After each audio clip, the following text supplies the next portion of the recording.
Maverick News presents The Rick Walker Show. Defrag your mind.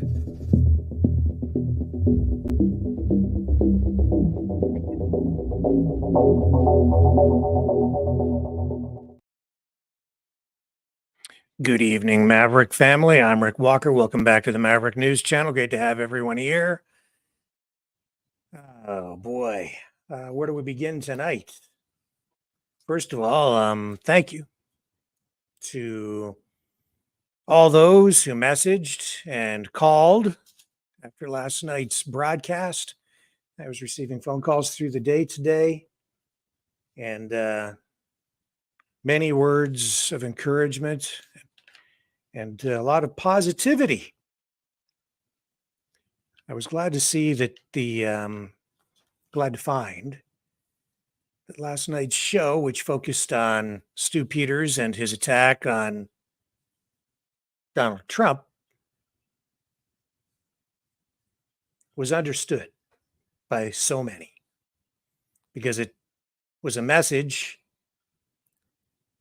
that Stu Peters delivered himself that seemed to register with people. It was a message that was about more than just an attack on Donald Trump. It was a message about anger, political ideology, and where we might all be going, and how we can maybe pull back a little bit and find a proper path forward. A lot of people got it, and I'm grateful for that.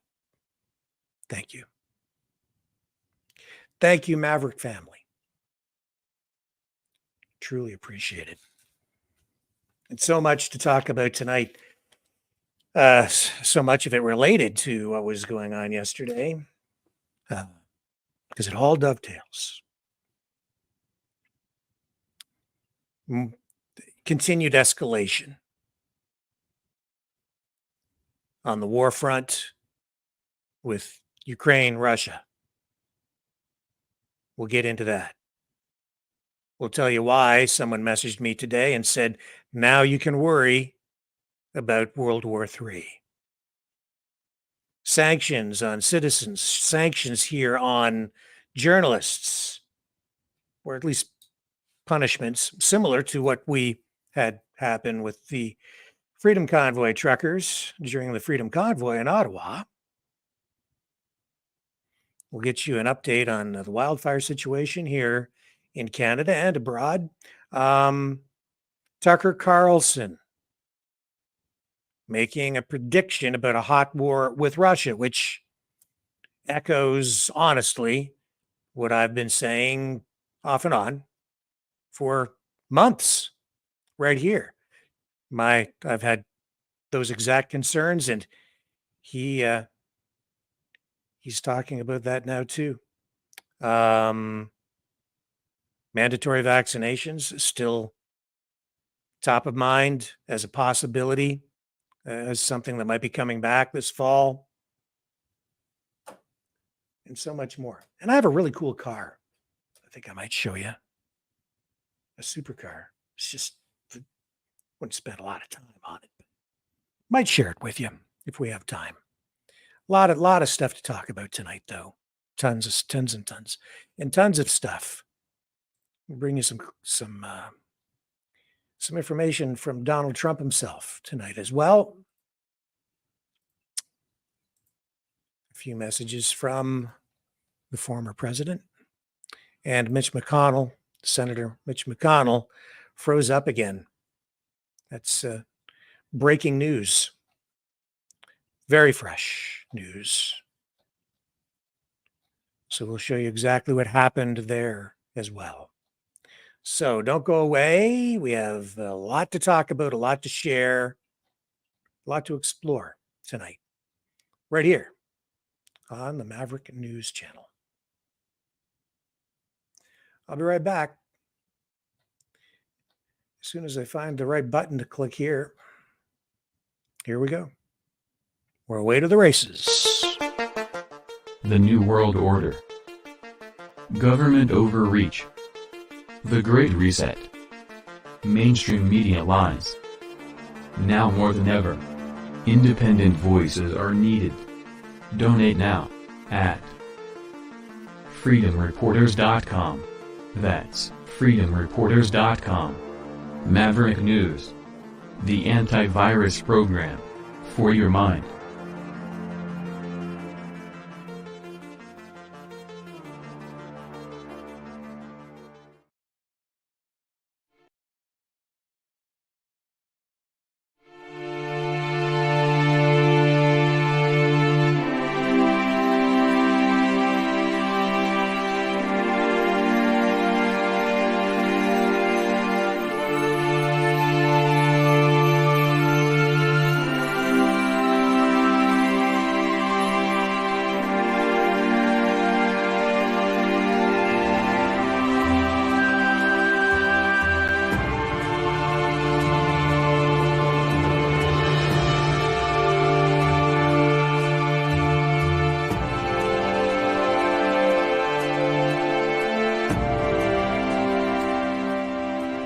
Maverick News.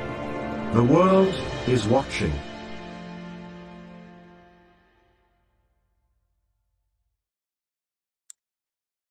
When I was in high school, one of my favorite classes was social studies.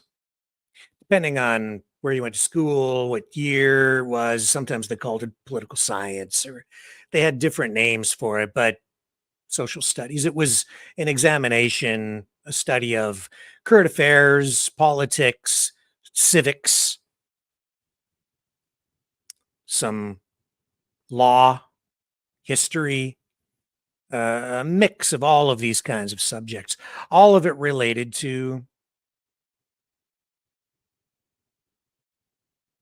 the study of man, politics, just our society, community. Anyway, I remember the teacher, this would probably be in what, grade 10, I guess, saying that we discussed like whether someone is too old to be the president of the United States. And I remember him saying that there's a general belief among many, especially those in power. And he shared this idea that it's better to have an older president than a younger one, because with age comes wisdom. And there's also, and I'm putting some words in his mouth here, and I apologize, and I'm not naming the teacher. It's a long time ago. I'm sure he's retired. There's less testosterone in play. You know, when you're older, you're a lot less likely to react irrationally, emotionally to a serious situation. And if you have somebody in a position of power who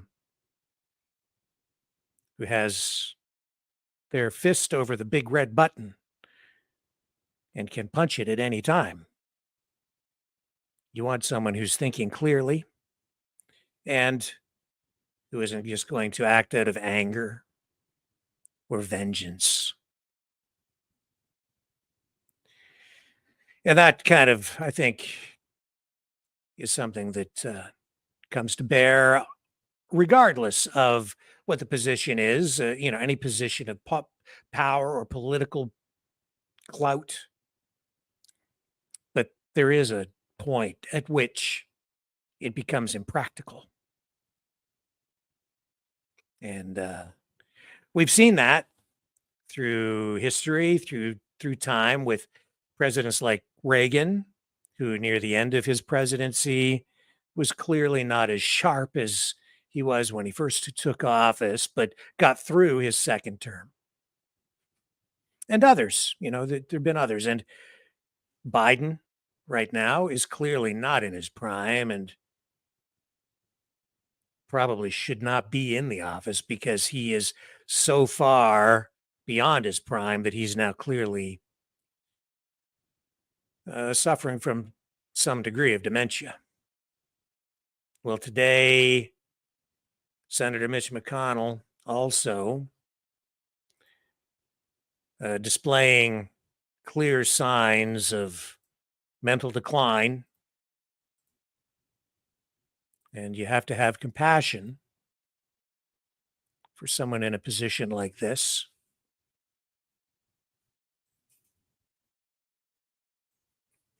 He froze again today.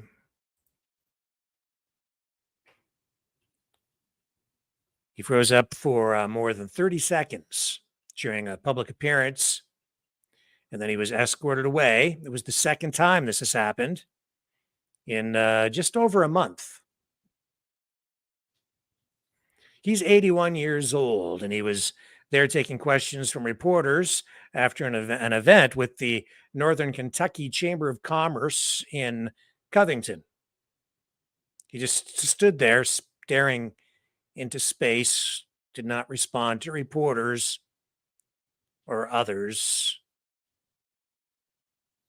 And then with assistance, he was whisked away. Here, I'll show you what happened. This from WLWT Channel 5, NBC. What are my thoughts about what? Running for re-election in 2026. That's,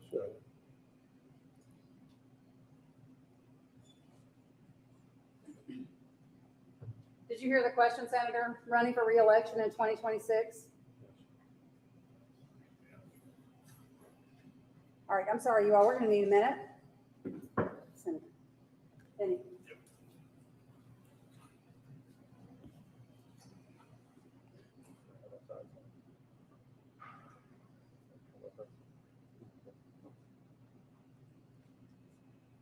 okay. Somebody else have a question? Please speak up.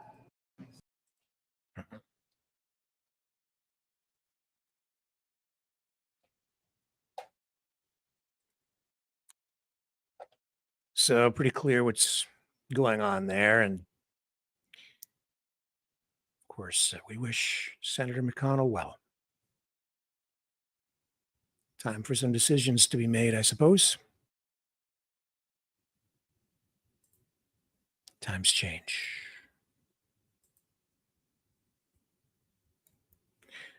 Tonight, I received this message from our Maverick correspondent and contributor over in Crimea, Kevin Michalizzi. He messaged and said, he says, "Now I'll let you worry about World War III." He was alerting me to a drone strike overnight at a Russian airbase on the Russia-Lithuania border. And it looks like the drones came in from the direction possibly of Lithuania. And that's troubling. Because this marks a definite escalation. And it means that this could mean that they allowed Ukraine to fly drones over their airspace, maybe. And we're seeing more than that. But let's start with some video of that, what appears to be the exact drone attack that Kevin was making reference to. Not really hearing about this in mainstream media tonight, but this is very serious. So this is an attack that is being reported by Russian media, a drone attack at an airfield. And it hosts both civilian and military aircraft. Some sources say that at least 2 military aircraft were destroyed in this attack. And here's the footage.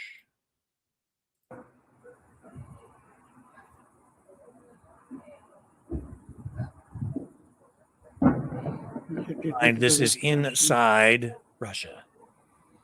Не пойму, в каком районе. Как аэропорт, что ли?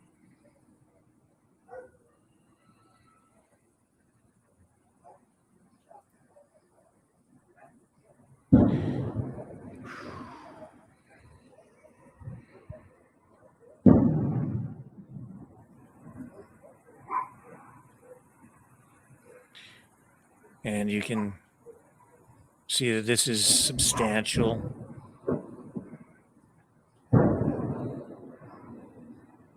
Explosions from the distance. At least that's what it appears, sounds like anyway.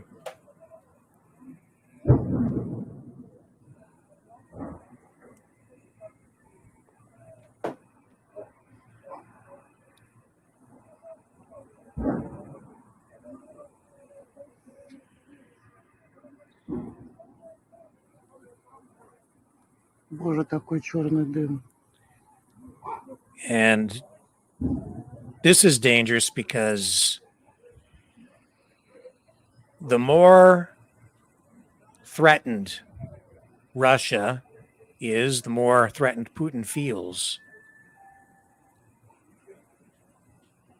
The more likely it is there will be really serious escalation. And if more countries are getting involved in ways that appear to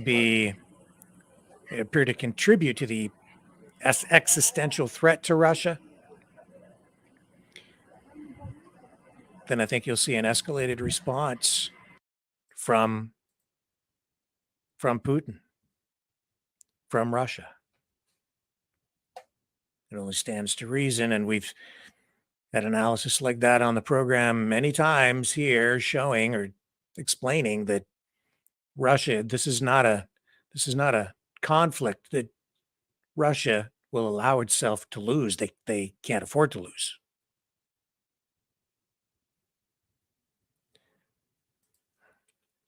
And not only are we seeing that, we're going to go to Patrick Lancaster because there has also been a missile attack. And it appears it was an American air-to-surface rocket. At least that's what's being reported.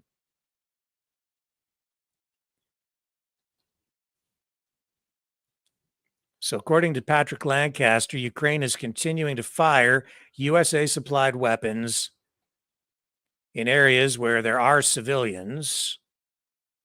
And today, Ukraine fired, according to this report, several or many AGM-88 HARM air-to-surface missiles into civilian areas of Donetsk. And Patrick Lancaster went down there to take a look at the damage and provided a report from the scene. There was damage to an apartment building that was under construction in Bolivar City. And I think what I will do is simply let Patrick Lancaster speak for himself. We won't run this whole report, but we will give you some of the information that he provides here. And then, of course, if you want to go to his channel, you can get more information there, but we'll get you the meat of the matter. Here we go. Patrick Lancaster. Donetsk right now, incoming to the center. I'm on my way. I'm Patrick Lancaster, and what you just saw in the previous video was the view from my balcony of a Ukrainian rocket hammering the center of Donetsk. We've raced to the scene right next to the Ramada Hotel here in the center of Donetsk. And Ramada, by the way, is the last hotel in center Donetsk that has not been seriously damaged by Ukrainian shelling. So as we understand, the shell hit the side of the building here, which is a apartment building. We're going to get a little closer look to find out exactly what information we can find out. But the fact here on the ground is a huge explosion just happened, as you saw, in the center of Donetsk. This isn't some artillery. This is some major rocket. So we're going to find out exactly what it was, if it's Western supplied or who supplied it, and find out as much information as we can here on the ground, because no one else will. Please like, share, and subscribe. Remember, we're totally independent, crowdfunded journalists. You can support my work with the link on the screen or in the description.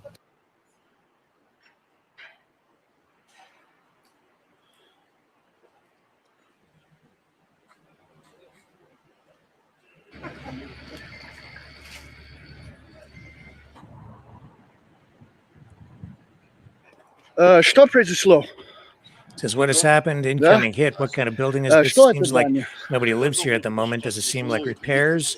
Yes. Ага, ага. Как на ремонт, да? Ага. Says, И это, it's Даня, like что he has это? not been commissioned yet. And what Это is that школа. building? Ага. This is a school. И это как So футбол, this is a school, да? and there's a football И field. May I можно ask вопрос? you, is there any Военный military объект target здесь? here? No. Нету? И как вы думал, почему украинский стреляет здесь? He asks why they would shell this area. Doesn't know. People are looking at the damage to the building. Kind of unusual damage, I would say. Some shrapnel. Ага. And they're documenting the situation. Russian authorities there. And he's counting up how many stories. Looks like about the 18th story. And the employees of the investigative committee are conducting at the examination of the consequences of the shelling attack. Shell fragments were found. The shell caliber and type are unknown. They'll be taken to the expertise that will specify their type and kind.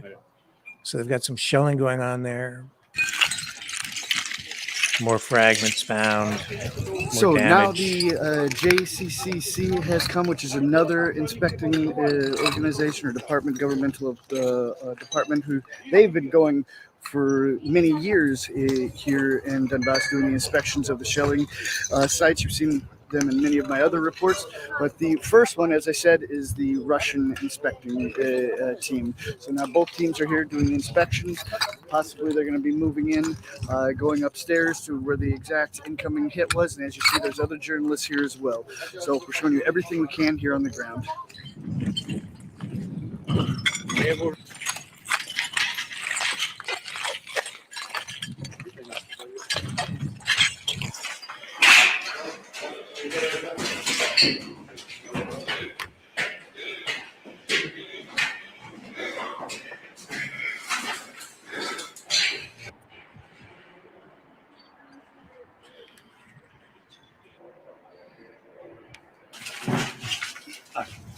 Ребята, Holy shit.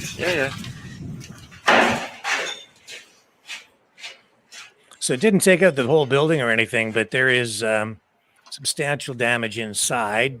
For those of you just listening on our Literally says rocket motor here.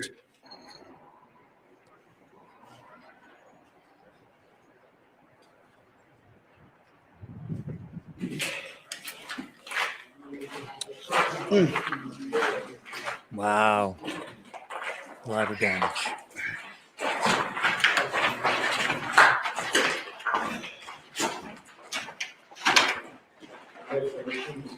So we'll pull out of this for the moment. And again, that footage from Patrick Lancaster on the ground, who says that there were American air-to-surface rockets that hit the center of Donetsk, the Donetsk area.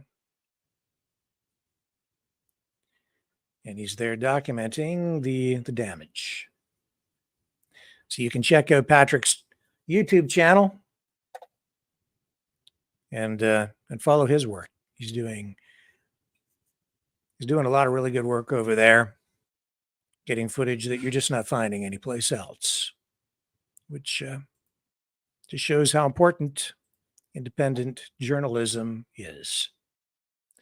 Let's take another brief break, and we'll be back with more of our independent journalism right after this.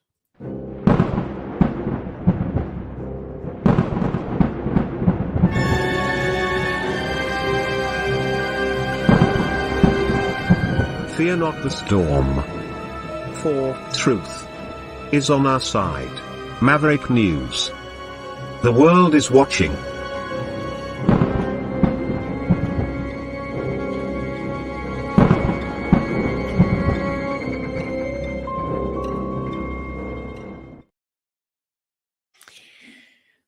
So keep all of that information that I just provided in mind as we go to this next little nugget of information, which comes from the Jimmy Dore Show today, which was guest hosted by Craig Pasta-Jardula, who has been on this show, actually on Strange Bedfellows. I think it was Strange. Well, anyway, one or the other. I can't keep anything straight. We did an interview with Craig Pasta-Jardula here with Lori, and he's was co-hosting today the Jimmy Dore Show. And he had a guest on, and they were talking about people being concerned about the possibility of new mandates coming back. So, boy, I don't even know if I should run that, because I just thought, we're on YouTube, but then they're on YouTube. So if I run something from YouTube that deals with that, would we get banned if they're not banned? And that's where it came from? Seems like some people get away with a lot and other people get away with nothing. And when I say get away with, I mean not really doing anything wrong, but you're saying things that they decide that you shouldn't be saying, and so you get banned anyhow. Or at least some people seem to, while other people can talk about anything they seem to want to talk about. I don't know. Makes no sense to me, really. But here's the clip. We'll run it. And if we need to, we'll deal with the consequences. But I don't think anything really that bad was. It's not bad anyway. I keep saying that. I'm buying into that whole idea. You got the idea. Let's just run the clip. Ryan Chris Jones with us today. How you doing, buddy? Good, brother. It's good to see you again, man. It's been a while. It's great to see you. Like I said, I miss our conversations on Tuesday, and I'm very excited to have you on today. And I don't know what it is, but sometimes in the political world or the news world, when you just put it out there. I don't know if Joe Biden knew you were coming on today, but then he just gave us a little golden nugget of what's to come. I retweeted this out. Here we go again. But I'm going to play it again. This is Joe Biden. I'm going to play it one time. And this is what he said over in Tahoe over the weekend, talking about COVID possibly coming back when it comes to vaccine and mandates. Take a listen. President, can you say anything about the uptick of COVID cases and the new variant? Yes, I can. Matter of fact, I signed off this morning on a proposal we have to present to the Congress a request for additional funding for a new vaccine that is necessary, that works. And tentatively, not decided finally yet, tentatively, it is recommended that, or would likely be recommended that everybody get it. Everybody. No matter what they got it before. And, just so we know it's not Sleepy Joe just going out and mumbling stuff. It was followed up by our press secretary this morning. The president said in Tahoe that he had tentatively decided to recommend everyone get the new vaccine. When is he going to decide finally? So I think you've heard from the FDA and CDC. They've made an announcement on the new vaccine. So certainly they said that there'll be an updated vaccine mid-September, I believe. So we know that, as you all know, vaccinations against COVID-19 remains the safest protection for avoiding hospitalization, long-term health outcomes, and death, which is why we are going to be encouraging Americans to stay up to date on their vaccines. How about new? I had to throw that one. I had to throw that one. I had to throw that in there. Ryan, you were so nuanced about this coming out of the gate. I got a lot of information from you and Slow News Day and Jason Burmis, where a lot of people were like, "Hey, man, how did you see this coming out of the gate?" And I always talk about T-Lab, but now it seems like they're setting us up for again. Here we go. I mean, 6 months till the first primary in South Carolina and Iowa. Your thoughts on Joe Biden saying it looks like this is going to be mandatory whether they got the last vaccine or not? Yeah, well, there's so many ways to take that. First, since you mentioned the election, the obvious point that people are making, which is, I think, very easy to see, is this lines up yet again for the mail-in ballots that you're always talking about. Okay, so you're getting the idea. Okay.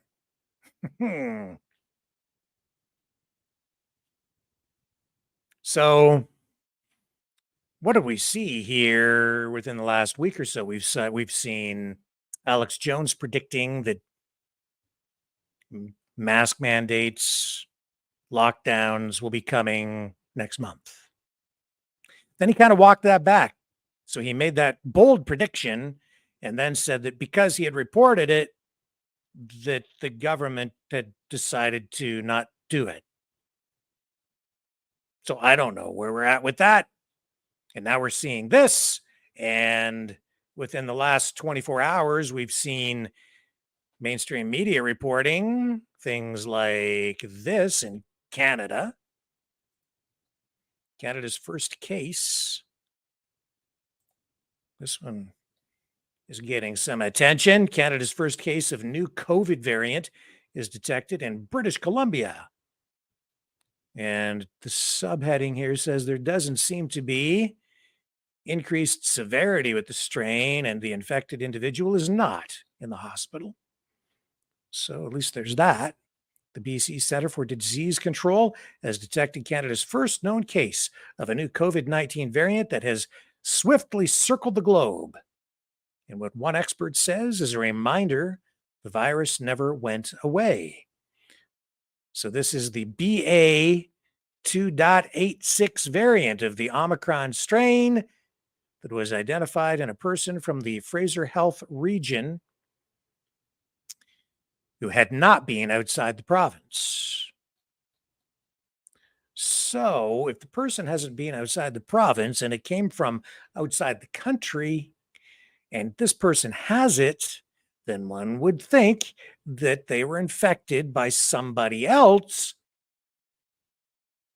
within the province, which means there's more than one person walking around with it, which means there is probably a whole bunch of people who have it, if logic follows. In any event, that's what's being reported in mainstream media, giving rise to a lot of concern. That was in the Vancouver Sun, but that story has been carried across the country in Canada over the last 24 hours by many mainstream media outlets, which just fuels the idea that we might be headed to a fall where the very things that Alex Jones was talking about may come true after all, even though he's now saying that won't come true. And why would they do that? I don't know. Well, I do know. We all know. So the bottom line is, I don't know. Does Alex Jones know? Well, he said he knew. Now he's not. Now he's saying no. But we're seeing stories like that, and now we're seeing stories like the one that we have on the Jimmy Dore show. Who the heck knows? But people are certainly worried about it. And then today, you know, if you're talking about lockdowns, then some people would say, well, that's what they would use, and that's what they're going to. That is where they were going with the Jimmy Dore show, right? This talk that coming from Biden, and then how would that impact the way primaries might be handled, and would there be lockdowns? Well, Tucker Carlson has a different take on the whole situation. And this is a clip from Tucker that is going viral tonight, where he is saying that, yeah, the government wants to exert more control, but they won't. He thinks that we're headed for a full-scale hot war with Russia within the next year, and it will be that gives the government,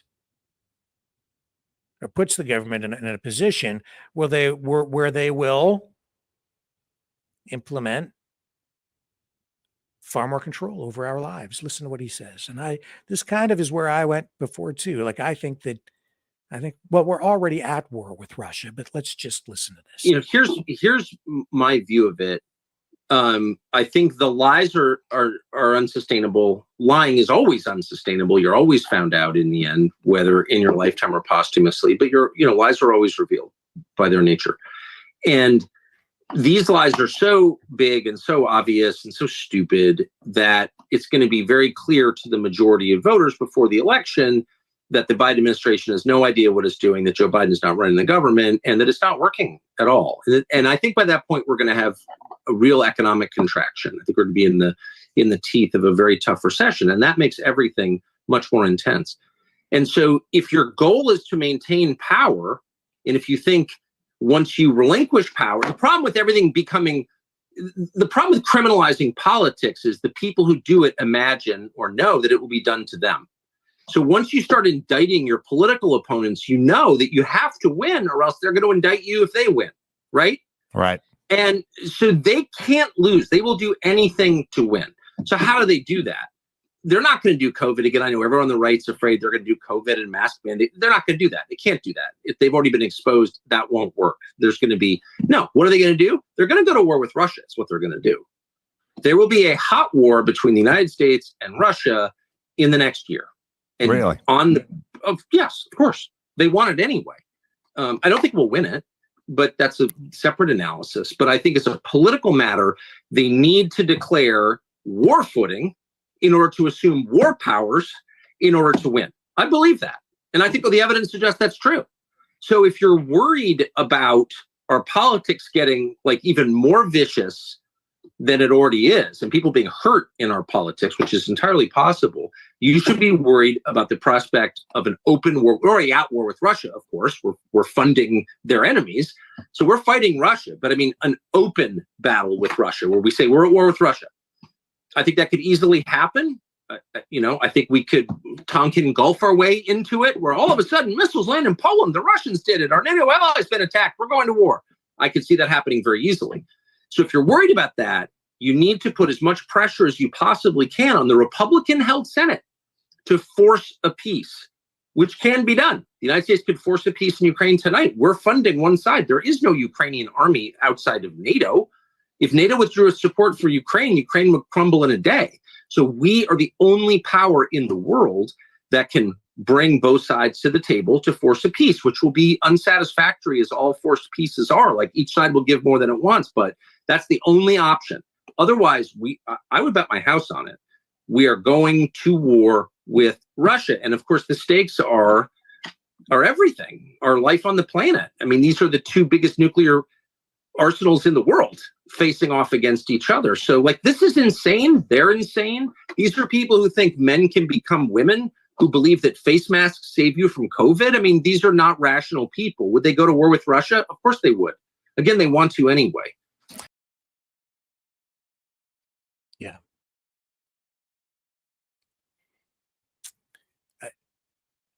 That's it. I've been saying the lunatics are running the asylum, and we're trapped in the asylum. Yesterday, I said, I don't think that we're going to have mask mandates and vaccine mandates and all of this stuff come back in the way that it did before. Oh, we're going to see increased concerns and reporting on the virus coming back because it's getting into fall and people are inside, and just like the flu, the new COVID variants will spread, and they are out there. How serious they are, I don't know. We'll find out over time. As we saw from that mainstream media report from the Vancouver Sun, they're reporting that the person infected is not in the hospital, so they're not that sick. We'll have to find out how serious this is over time. My guess is not nearly as serious as it was before. And you can gauge how serious that was before on your own. So I think Tucker is right on the money. That is what has happened throughout history. When you have a president or an administration that is in trouble because their popularity is waning, where they have a weak, especially if they have something like, a weak economy, which we do, much weaker than people realize, or other serious issues on the home front, often what happens is they go to war somehow. It's traditionally been, I say traditionally, normally, what they do is they go to war in some other country and then focus on that for a while to distract you. And that's a pretty major distraction. But, in this case, what we're looking at is crazy people with crazy power and access to crazy weapons, nuclear arsenals, and they're ready to go to war in Russia. And they seem to want to do it. They've wanted to do it for a long time. And if they do that, what if Canada would be right there in lockstep? And keep in mind what happened in Canada during the Freedom Convoy. What did Trudeau end up doing? He invoked the Emergencies Act, which is the new equivalent of the War Measures Act. It's the same thing. And if you go to war, then the government is automatically in a position of control and power where they can invoke, in Canada, the Emergencies Act again, if they deem it to be necessary, if we are at war, actual war with another country. And in this case, it would be a full up, out in the open conflict with Russia. Not this, well, they're calling it, some people say it's a proxy war, but it's clearly more than that already. We're directly involved on many levels. The weapons we sent there were never supposed to be used on any targets within Russia. And yet today we're seeing that there are direct attacks inside Russia and have been, and they're ongoing. And yet Russia has not escalated to a point where we're under attack here. What would an out in the open actual conflict, a real war with Russia end up looking like? I'm not sure, but I'm really worried because if you go to war directly, openly, and declare actual war, instead of like a wink and a nod, and you just go full out, you think the Russians won't attack us here? You think that there won't be bombs dropped here, missiles launched here somehow? There's some sort of attack? You think it's all going to be over there? The other thing I've been saying is they want your sons and your daughters. They're coming for them. Zelensky wants them. And if this escalation continues, then of course we might be looking at, a draft, or they might just take the existing forces we have and over they go. And it will be boots on the ground on the front lines. And instead of just Ukrainian soldiers and civilians dying, it will be Canadian and American and British and other people from other NATO countries on the front lines dying over there next. And we have now seen, according to the reports that we're receiving here, well over 300,000 Ukrainian soldiers killed. somewhere in that range.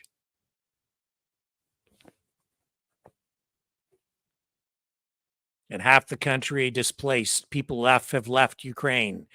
Half the population.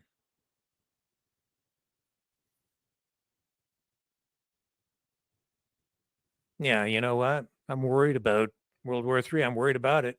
I've been worried about it from the very beginning. People say, oh, nah, probably not. No, don't worry about it. You should be very worried. The biggest threat to humanity is not climate change. It's that damn war. And we are at war.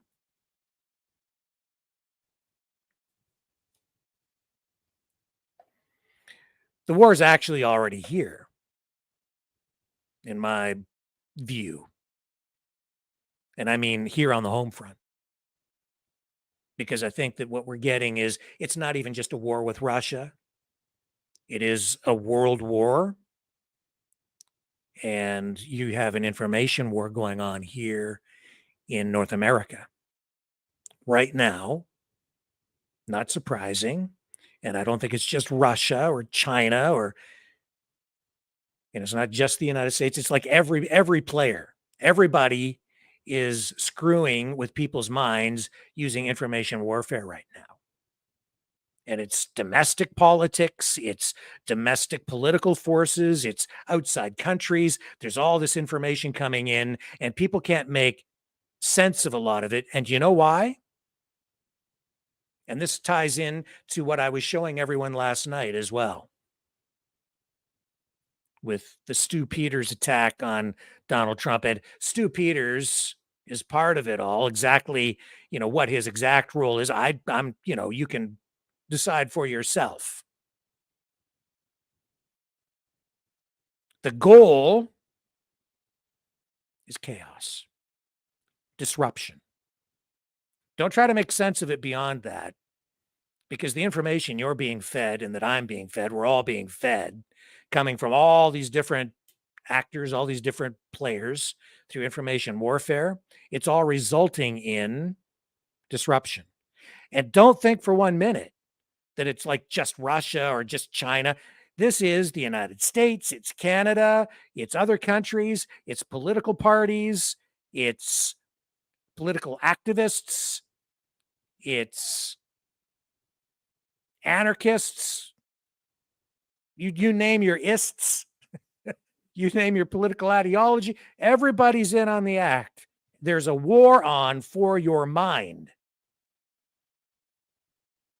Your minds, our collective minds, our individual minds. And the ultimate goal for those who seek power right now, and they have one common goal, and that is to create disruption. They might not even be friendly politically. They might have ultimately different goals. But the first thing they need to do is tear it all down. It seems everybody wants to tear the country apart. The government is tearing the country apart. They're doing it in their own way, and they're doing it using the system by abusing and distorting the system and creating aberrations within the system, doing it from within. The others are doing it from outside the system and using information warfare. It's complex, it's crazy, it's driving people crazy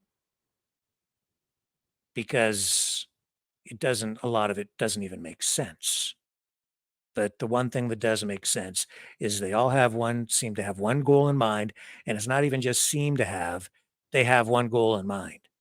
Create disruption, create chaos, tear at the fabric of our society. Tear it down. Once it's all destroyed, you create the chaos. It dislodges, disrupts the government. The government isn't trying to create chaos in the streets necessarily. Sometimes they do. to get people fighting for different reasons. But, you know, it isn't their intent to like unseat themselves from power, but it's you can't make sense of it because you don't know who's sending you the information and why they're doing it. I would just say this to you folks. As someone immersed in media, and you might not be following what I'm saying here tonight. You don't want to lose your mind? You need to step back and just say, and just don't believe much of anything that you're seeing come through media. You have to question everything. And I mean everything, especially the stuff that you think is true. Really analyze it. I'm telling that to people, and I don't know if it's resonating with people. I don't think it's I don't think a lot of people are not getting it. I think last night some people finally started to get the message that I'm trying to send out there. And if you don't know what I'm talking about, please go check out last night's episode. And maybe that will help you to some degree, because this crazy disruptive information war that we're all being bombarded with, it's potentially taking us to a very, very dark place. And I'll tell you this, I love the United States. And I love Canada. I love my home.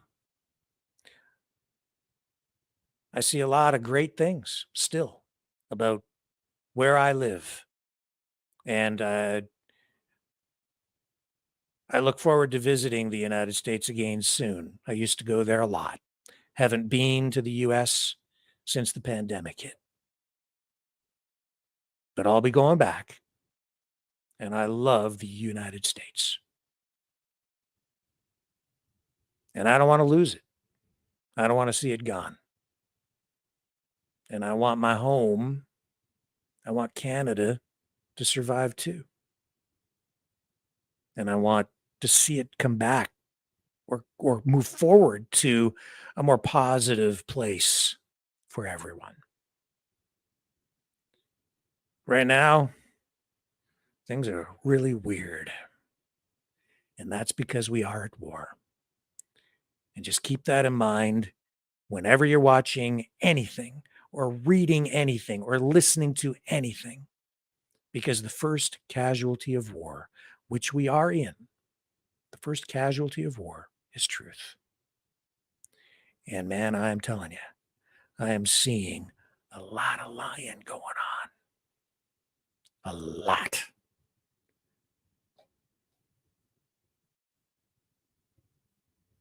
A lot. And that's why I think Tucker is on the money. I hope it doesn't come to that. But whether you're looking at predictive stories like George Orwell's 1984, where he lays out a future where there's a constant war going on because the governments always need an enemy in order to keep people in check. Or whether you look at our real history, this is exactly how this stuff plays out. And today, with the technology that we have, social media, artificial intelligence, and psychological techniques overlaid with that, we're in unprecedented times. And most people were never fully prepared for this, because this evolution of media has happened so quickly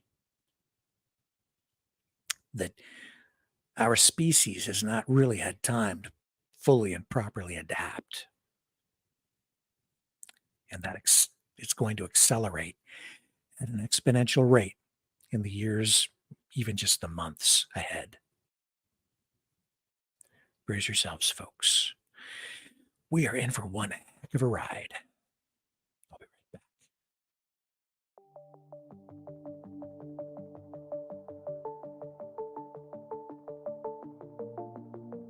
back. Greetings, brave Mavericks. Our quest for truth continues. We go beyond fake news. Together we expose propaganda. Together we pull others out of rabbit holes. We are maverick thinkers. We are all unique individuals, defenders of individual rights and freedoms, credible, trusted, grounded in reality. Maverick News, Maverick News. Defending free speech, free speech. Donate at freedomreporters.com. Do it now. Tomorrow may be too late. Maverick News. The world is watching.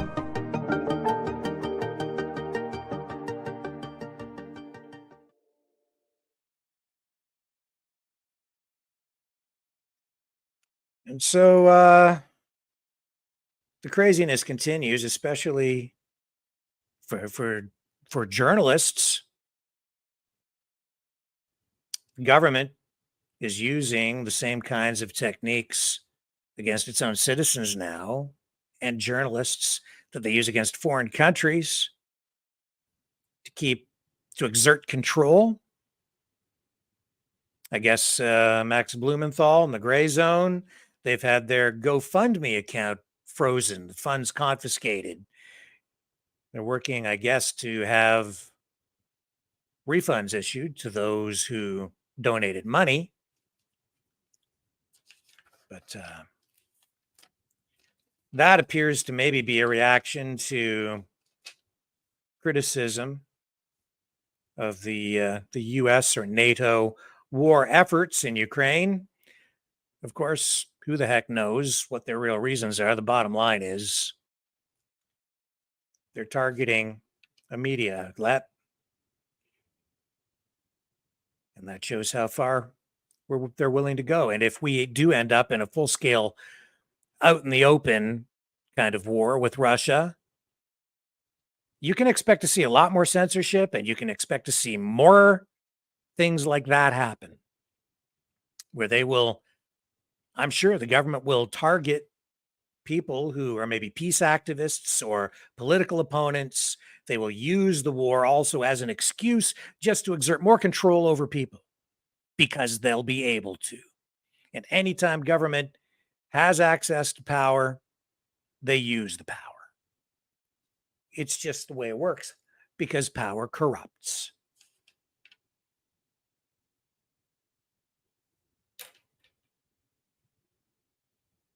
That's just the way it works.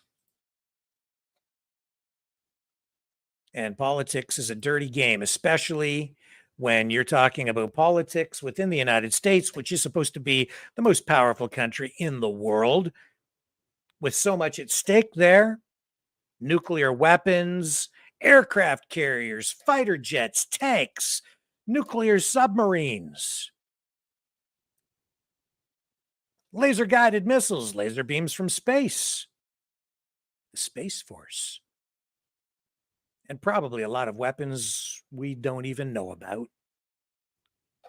With all that at stake, do you really think that the politics is going to be clean? They're going to fight dirty, because everybody wants the damn power. Power. After Georgia's indictment of Donald Trump, there was a new national poll that came out showing him not only beating Biden, but that he would defeat Biden in a landslide. The McLaughlin National Survey found that Trump leads Biden 47% to 43%, up an additional 2 points in this month alone. And that would be enough to give him the the electoral votes that he needs for a landslide victory, according to the polling.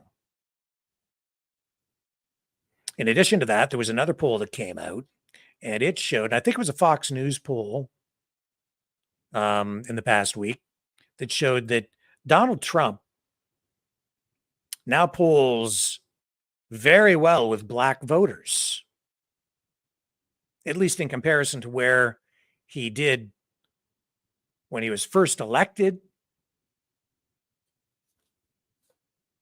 You may recall that when he was first campaigning and in his first election, remember the message that he delivered to black voters? Here it is. So this is, I'll show you the clip here. Because it was, it was always a challenge for Republicans to appeal to black voters. Trump started to change that. He definitely changed it, and he did it in this way. You'll remember this appeal. I would use the words, but I just want to let you hear it from him again. This was a long time ago now. This is what he had to say. Back in the day, in the before times, which were, well, was it the before times? It was sort of the beginning of the new times, the new normal, because this led to today. This is Trump appealing to black voters. No group in America has been more harmed by Hillary Clinton's policies than African Americans. No group. No group. If Hillary Clinton's goal was to inflict pain on the African American community, she could not have done a better job. It's a disgrace. Tonight, I'm asking for the vote of every single African American citizen in this country who wants to see a better future. Look how much African American communities have suffered under Democratic control.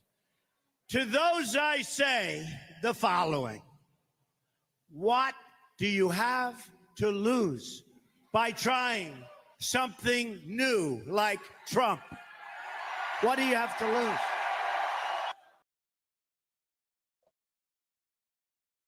Yeah. I'll bring it back. So here's the second half of that. What do you have to lose? I say it again. What do you have to lose? Look, what do you have to lose? You're living in poverty. Your schools are no good. You have no jobs. 58% of your youth is unemployed. What the hell do you have to lose?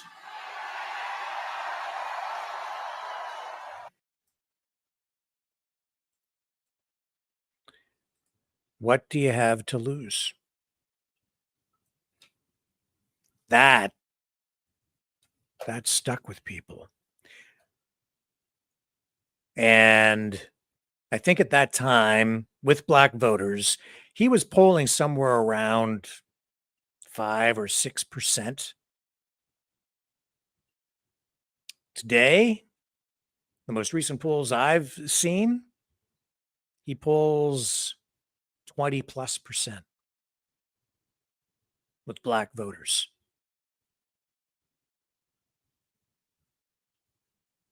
Yeah, 20. So do you think Joe Biden and the Democrats might feel just a little bit threatened by that? Yeah, I would think so. So if you look ahead to 2024, there's an 8-point turnaround in favor of Trump from the 2020 election, which means that according to this McLaughlin poll, you're getting some Democrats even coming over to vote for Trump. So in the key battleground states, Trump leads Biden 49 to 41%.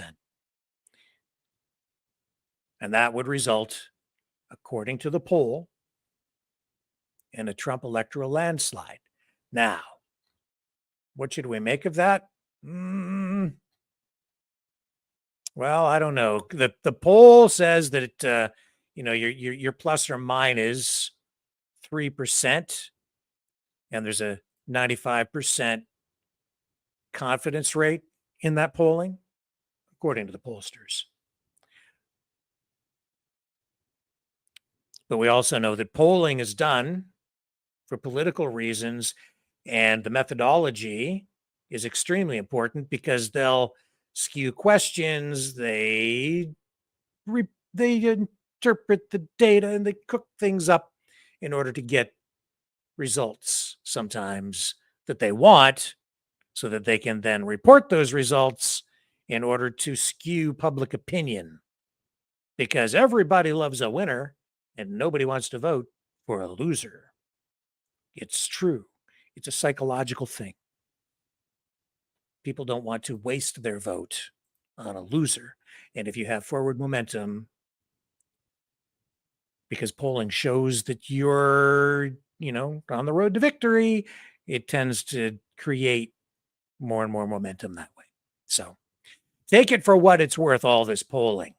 But if the Democrats really do feel threatened, and indeed it looks like they maybe do, then look for maybe a severe reaction, up to and including maybe going to war with Russia, because they'll need to do something, I guess, in order to just tilt the odds in their favor just a little bit. Okay, let's take another quick break, and we'll come back with more news, information, current affairs, and commentary right after this. Hello, world. Are you awake?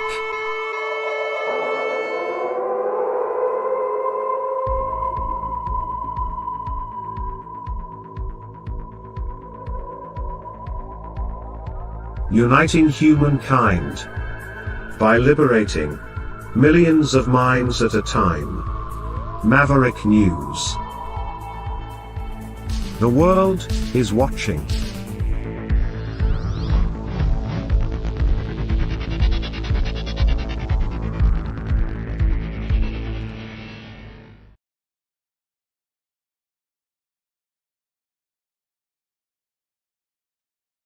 So, just a little Canadian news here for a moment. Some of this might make you scratch your head. Some of it might make you chuckle just a little. Ontario, that's the province of Ontario, the Ontario housing minister apparently violated the Integrity Act in the Greenbelt land swap. And this is up in the Toronto area where they've had this, it's a greenbelt. It's like land that was supposed to be sort of protected from development, but the Ontario government has green lighted development in the green belt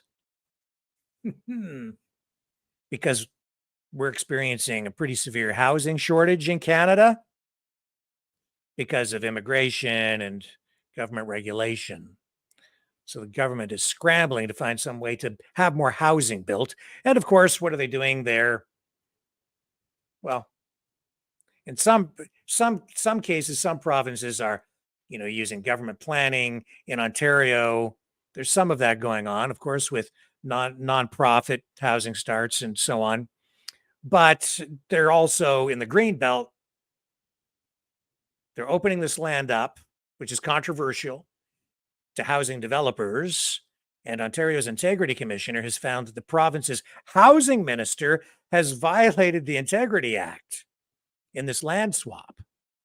So in a report that was released today, Steve Clark, the housing minister, apparently, according to the Integrity Commissioner, contravened 2 sections of the Members' Integrity Act by failing to oversee the process by which lands in the Greenbelt were selected to development. This is an ongoing story, continues to be, developed, but the government's under a lot of scrutiny. the premier under a lot of pressure, a lot of criticism, a lot of speculation that maybe some friends of the government, of the governing party, of Doug Ford, the premier, or maybe some other members of government or people in power, maybe some people are getting their pockets lined just a little bit with favorable treatment so that they can develop lands inside the green belt. And here we are with the housing minister himself now being targeted or identified as someone who has violated the Integrity Act because of this issue. Last year, the province took 7,400 acres of land out of the green belt to build 50,000 homes, and they replaced it with about 9,400 acres in other areas. But that's premium real estate that they are identifying. Now, anyway, enough of that. There's another story that made me kind of laugh. The transportation minister, let me just find this information here.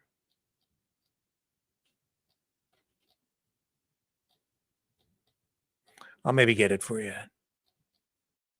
Here it is, right here. No, I don't have it.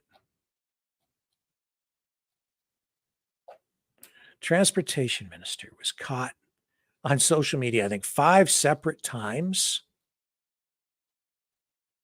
not wearing a seatbelt.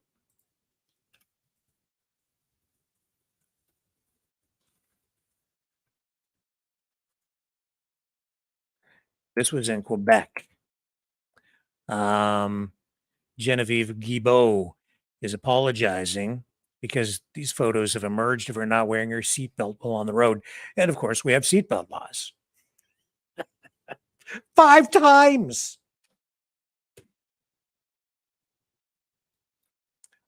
Different rules for thee.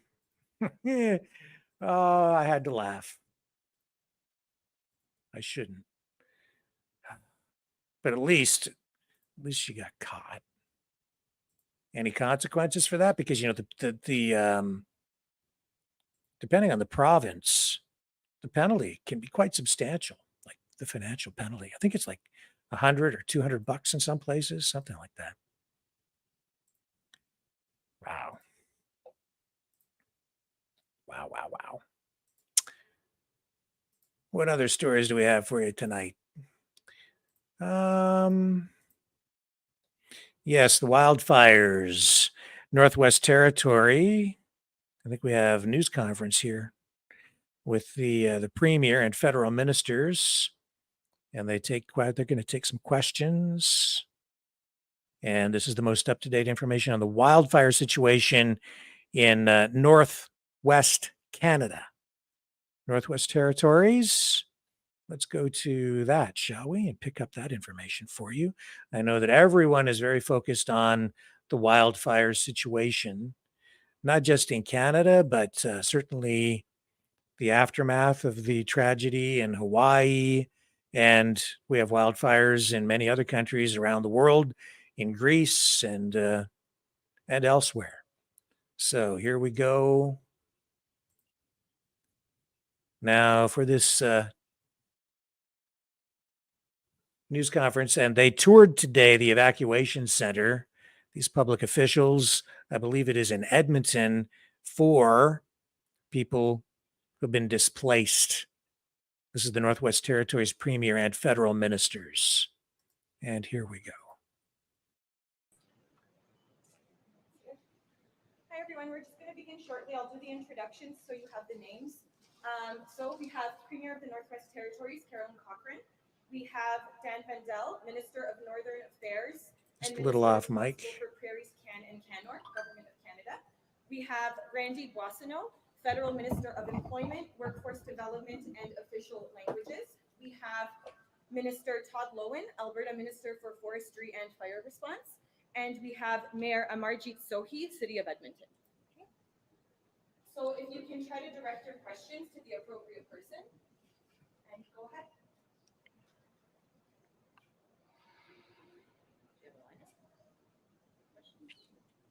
Any questions? Oh, good to see you. Yeah. What does Is it for me? Yes. Okay. What is the government of the Northwest Territories plans for the community of Enterprise, which has been devastated by the wildfire? Enterprise is a really horrible thing to see. People that were living there, people that drove through when they were evacuated from Yellowknife, everyone's talking about devastation to that community. Over 80% of the community is gone. So there will have to be a real focus on rebuilding that community. It's not like people say that some communities, well, they can just move. Enterprise is really critical for the North. It's a main transportation stop. It's a place that people from the northern communities stop to get gas before they go south. So there will be a focus on making sure that that community gets rebuilt as soon as possible. How have you been able to answer questions from people maybe here today, just over the past week, hoping to know that they go home? What is your answer to that? I want to go home too. We all want to go home. It's hard being evacuated. I want to first start with saying huge thank you to everyone here, the federal government for helping us with military, for logistics, for all the support, the Alberta government for helping with firefighting, for helping with communities all over Alberta, helping people, the community of Edmonton for that are hosting in this beautiful building. So, but the question is, when do we go home? Reality is I want a timeline too. Some things we can control as government, but we can't control fire as to the limit. We have limits we can do. We can't control the wind and the temperature. So we've got high temperatures still in the north. What I'm telling people is as soon as it's safe to go home, as soon as the fire's in control, then it will take about 4 or 5 days at least. We need to make sure that the power, the sewer, the airports, the hospitals, all that infrastructure, grocery stores, gas stations are functioning first, and then we'll bring people home. I'm not sure if you're aware of this, but there were reports of NWT or CMP dealing with people trying to go through roadblocks and go home regardless of the order. Like, are you aware of that? Can you confirm that? And what were your thoughts on that? Again, I know how people feel. We're all evacuated, and people are tired. They want to be home. But it's really important that people not try to go home until they're called, until it's time, because not only do you put yourself at risk, you're actually putting our first responders at risk. Every single community that we've evacuated, and we've had 10 evacuations this year alone, there's always people that want to stay behind. And the reality is that then we have to focus on saving those people instead of fighting the fires. So please, I know you're tired, but please stay out until it's safe to go home. The state of emergency out in the Northwest Territories, by the way, has been extended to at least September 11th.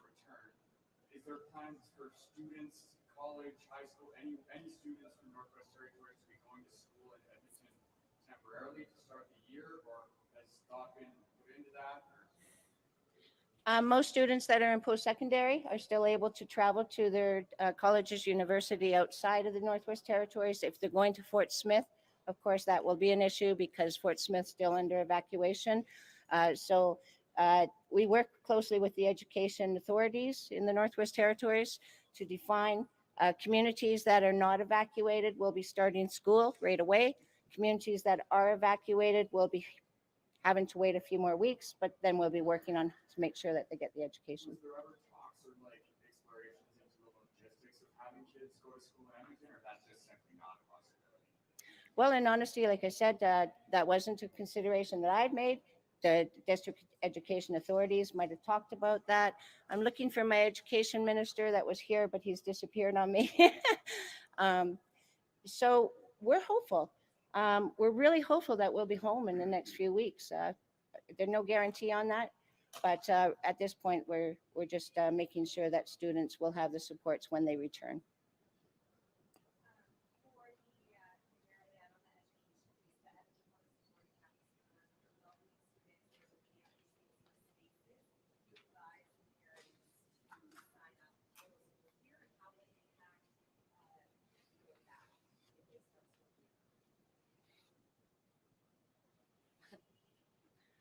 Well, I'm really grateful. If the education district in Alberta has offered those services, I'm more than grateful for that.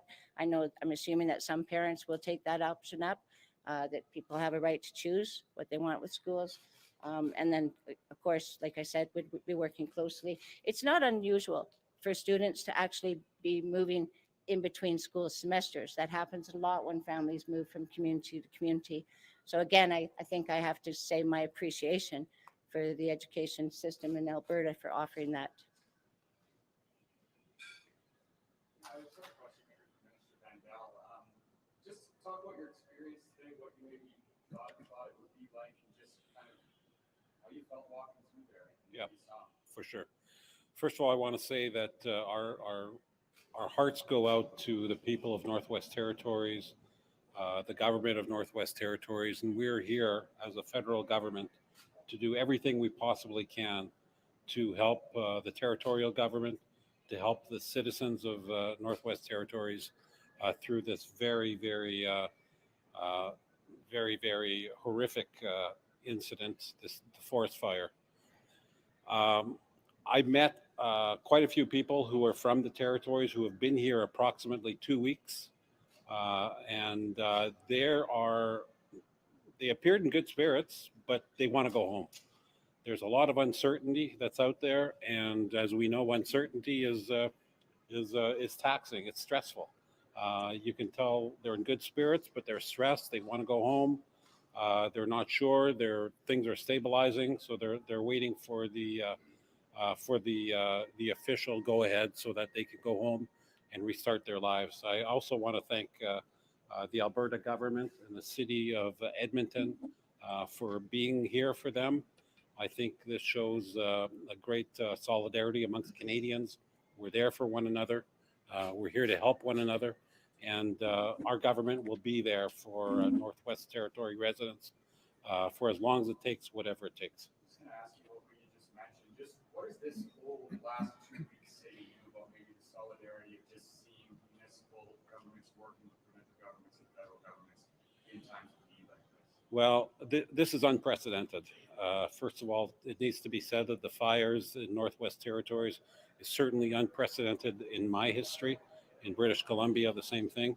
I think in times of need, Canadians help one another, and we were all together today. We've all been working together from the very beginning. Cities, provinces, federal governments, and I think if we can do it in time of need, it's incumbent on us to do it more often, to be pulling in the same direction.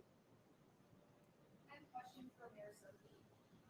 There's a lot of hotels that do still have capacity. Some are saying they haven't been reached out to for hosting some activities. So why is the city putting up the message that there is very limited capacity if many hotels still have? Yeah, so that's what we heard from the people who are managing this center, and the number of registrations that has been taken place. We're close to 7,000 people registered here. I was checking 35% of Yellowknife's population is currently living in Edmonton, and we want to make sure they're supported properly. So Red Cross is working with them, and we work very closely with Red Cross to keep track of the availability of hotels. So that's what we have heard. If some hotels have not been contacted, I will encourage them to call Red Cross, because the more capacity we can have, the more people we will take in.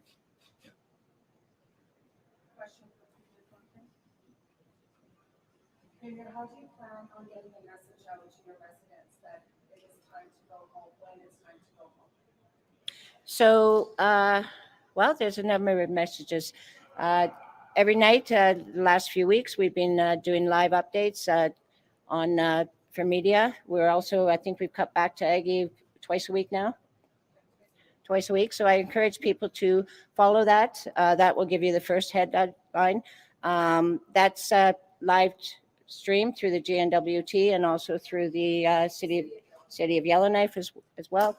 We're having trouble with our GNWT live streaming, I believe. Other communities, Fort Smith and Hay River, they've also got their mayors are active on this. We will be reaching out. And in honesty, Facebook, I'm not a big fan of Facebook, but Facebook is really stepping up.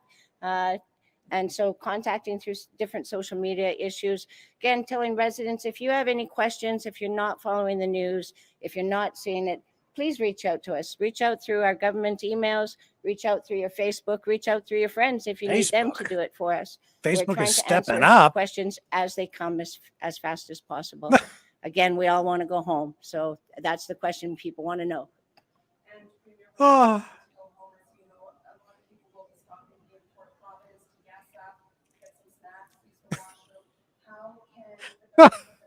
Facebook is really stepping up. Oh my God. Yeah, Fort Providence has been a huge help to us. It's one of the communities, like I had said, Enterprise is the first place we stopped for gas. With Enterprise not having the capacity now, we're units a lot.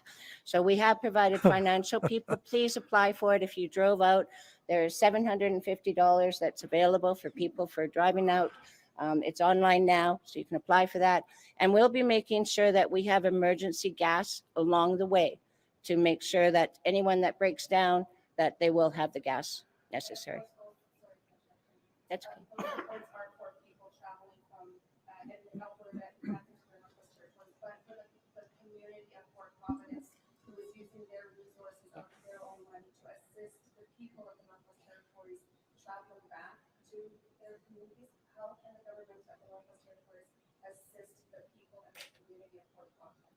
So every community that's actually hosting evacuees, and Fort Providence is helping some evacuees, will qualify for hosting a grant that we provide to communities. We're conscious of the need for gas in Fort Providence. We've been making sure that that we have trucks that are going, that they're kept fueled up. I'm also going to say there's a lot of communities in the Northwest Territories are reliant on the city of Yellowknife for dispersing their food sources, for supplies. It all seems to come through Yellowknife. Cabinet has discussed that, where we will be providing supplements so that people in all communities that need food, that need supplies, that they will get those resources. It might be diverted from Yellowknife. It is diverted from Yellowknife, but we're aware of that, and we're going to be covering the extra cost for that as well.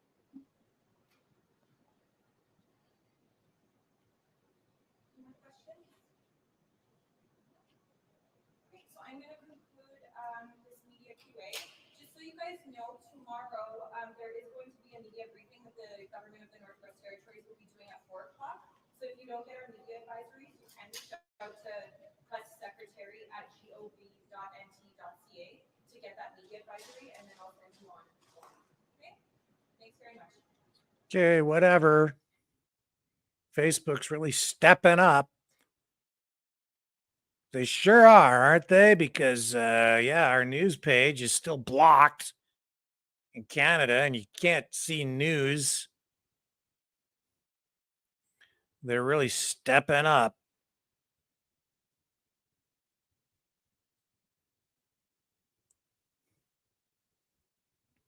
What?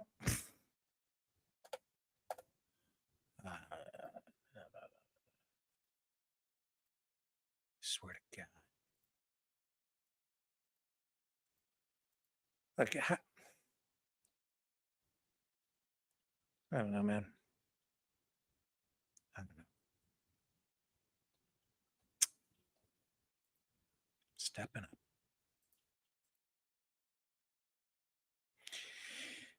The Liberals, according to new polling, are getting squeezed in Canada. And new polling shows that JT might be in a whole heap of trouble because the Conservatives are leading, but it's not just that. The demographics have changed. You know, normally,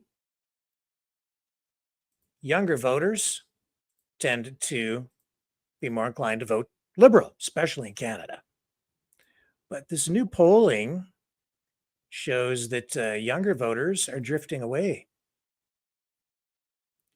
The federal Liberals have seen a dive in popularity among younger voters. And that has been like, they've made up sort of a big part of the core of the Liberal base. But they've fallen 23 points behind the Conservatives at this point. This from new polling from Nanos Research.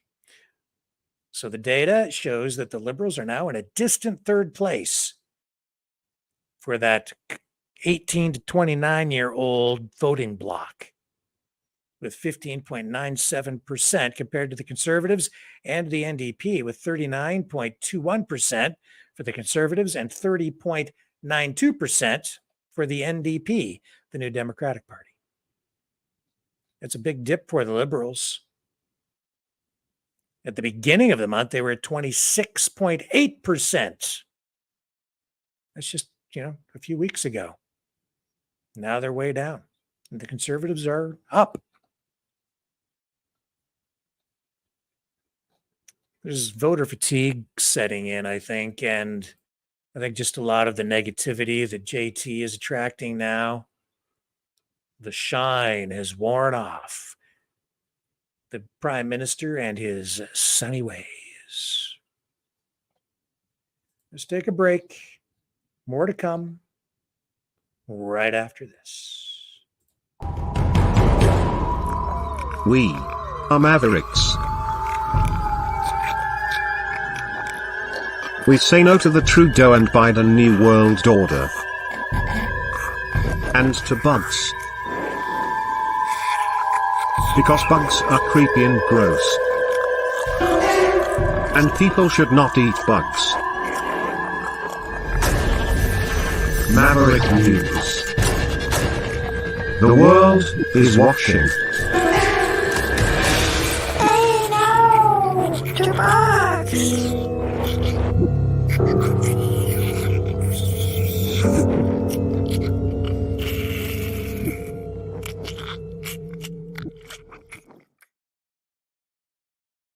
We covered the Republican presidential debate. We had a lot of people watch. It was that was a well-watched episode of Maverick News. But I guess over at Fox, the ratings were down. And when you talk to Trump, it's all about ratings. And he says everything is about ratings when it comes to politics, which is kind of true. And because ratings are important and reach and frequency of messaging, he's posting regularly on Truth Social these days. And this is Trump commenting tonight on the Fox News ratings and the GOP debate, which he did not attend. Instead, he did the Tucker Carlson interview. The debate on Fox News had a hard time with the proverbial ratings. You know what television ratings are. It's all about the ratings. It was one of the lowest ever rated in terms of debates, if not the lowest. It showed that many of those participating are second tier. They were second tier people like Christie and people like Ada, I call him Ada Hutchinson, and merely pretenders to the throne. They're just pretenders to the throne. These aren't presidential people. These aren't presidential talents. Some of the answers were so bad, with delivery even worse. The numbers were less than half of what they were in a debate that I happened to participate on 2016. Not a good way to start the fight against crooked Joe Biden and his absolute lunatic thugs. We will not let this country suffer anymore under the reign of a man that can't put two sentences together. Crooked Joe Biden. He's the worst president in the history of our country. He's the most corrupt president. And frankly, he's the most incompetent president. We will win in 2024. We're going to make our country great again. Thank you very much. And Trump also commenting on the very subject matter that we led this broadcast with tonight. Well, second story in because of the McConnell thing. Hang on a second here. Trump commenting this evening as well on the threat of a direct conflict with Russia. Here we go. Donald Trump. worried that the Biden regime may lead us straight into a direct, wide open third world war directly with Russia. Crooked Joe Biden is not only dumb and incompetent, I believe that he has gone mad, a stark raving lunatic with his horrible and country-threatening environmental open borders and DOJ, FBI weaponization policies. He is a mental catastrophe that is leading our country to hell. We'll end up in World War III because of this man, and for no reason whatsoever. Thank you. And that's it.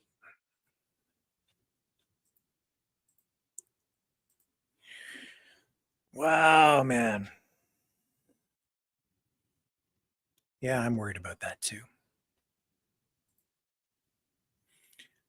What else can I share with you tonight before we move on to maybe some phone calls? Well, a couple of things, I guess. You want to see a cool car? I love automotive design.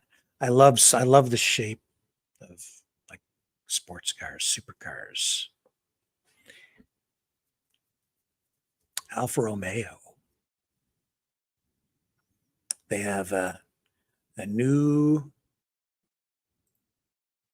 piece of rolling sculpture that they have unveiled. If you've ever been to a big auto show, well, you don't, average people, normal, the media, we get treated to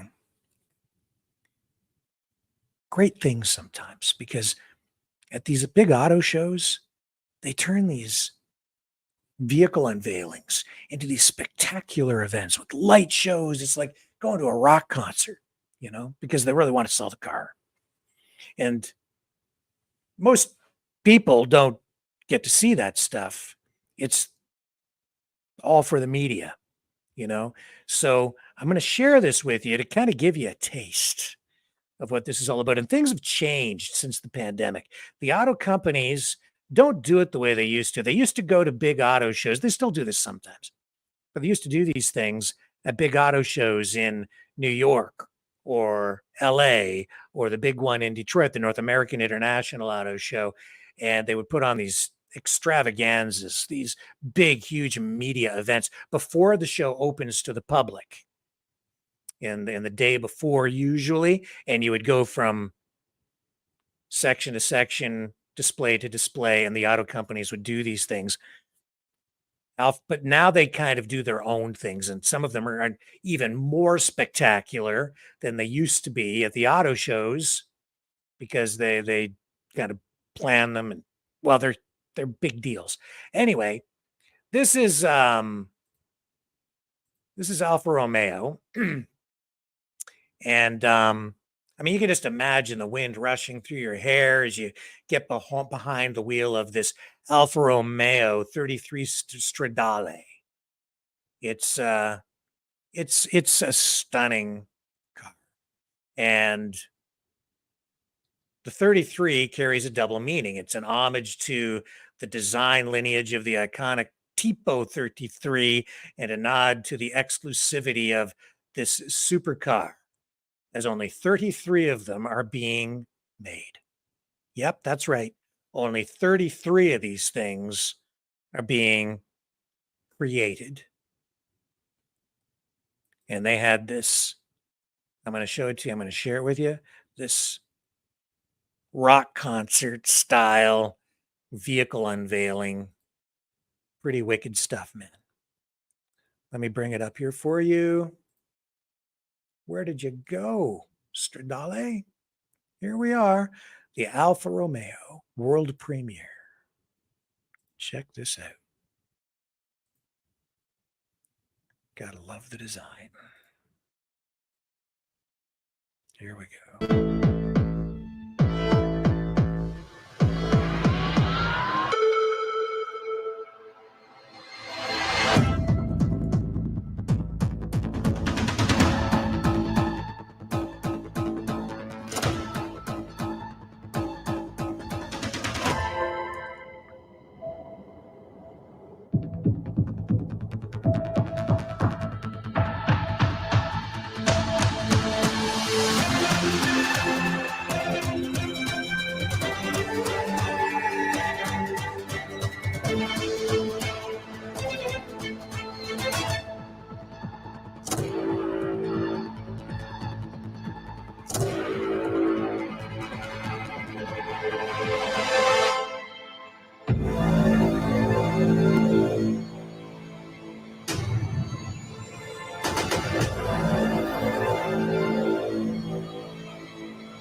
Buonasera.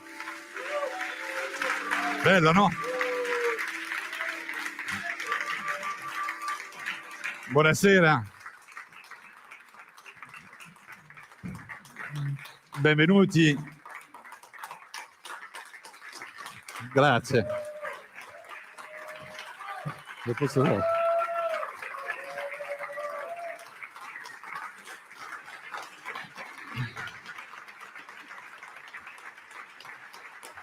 Grazie. Grazie. Benvenuti e buonasera a tutti from everywhere in the world. Alfa Romeo 33 Stradale. This is our baby. Sorry, guys, this is your baby. Because Alfa Romeo is not only Italy. Alfa Romeo is the world, and you are coming from more than 50 countries tonight with us. By the way, a car introducing the CEO of the brands. When you attend a normal car presentation, guys, the rule is often the other way around. You see what I mean? The CEO is presenting the car. No, at Alfa Romeo, the star is the product. The star is the product. And I can tell you that I took the helm of Alfa Romeo in January 2021. I visited the museum of Alfa Romeo, second step, just after the touch point at Torino. And you immediately feel on your shoulder the responsibility you have when you visit this museum. Ad Arese. So anyway, they're paying homage to these other cars from the past, you know, all the way back to the 60s. And it's just, I love the design, man. I just love the art. I love the history. That thing is gorgeous. It is just beautiful. Bringing the brand to profit. Why? Because if You have to appreciate that. don't speak about product planning. It's a machine. It shows what human beings are really capable of, you know, when they put their mind and the effort into it. Look what we can achieve. That's blending technology with human creativity. Just an incredible feat. It's amazing what we can do. I mean, we can go to the freaking moon and beyond. And this is our challenge now. We all know that Capable of so much.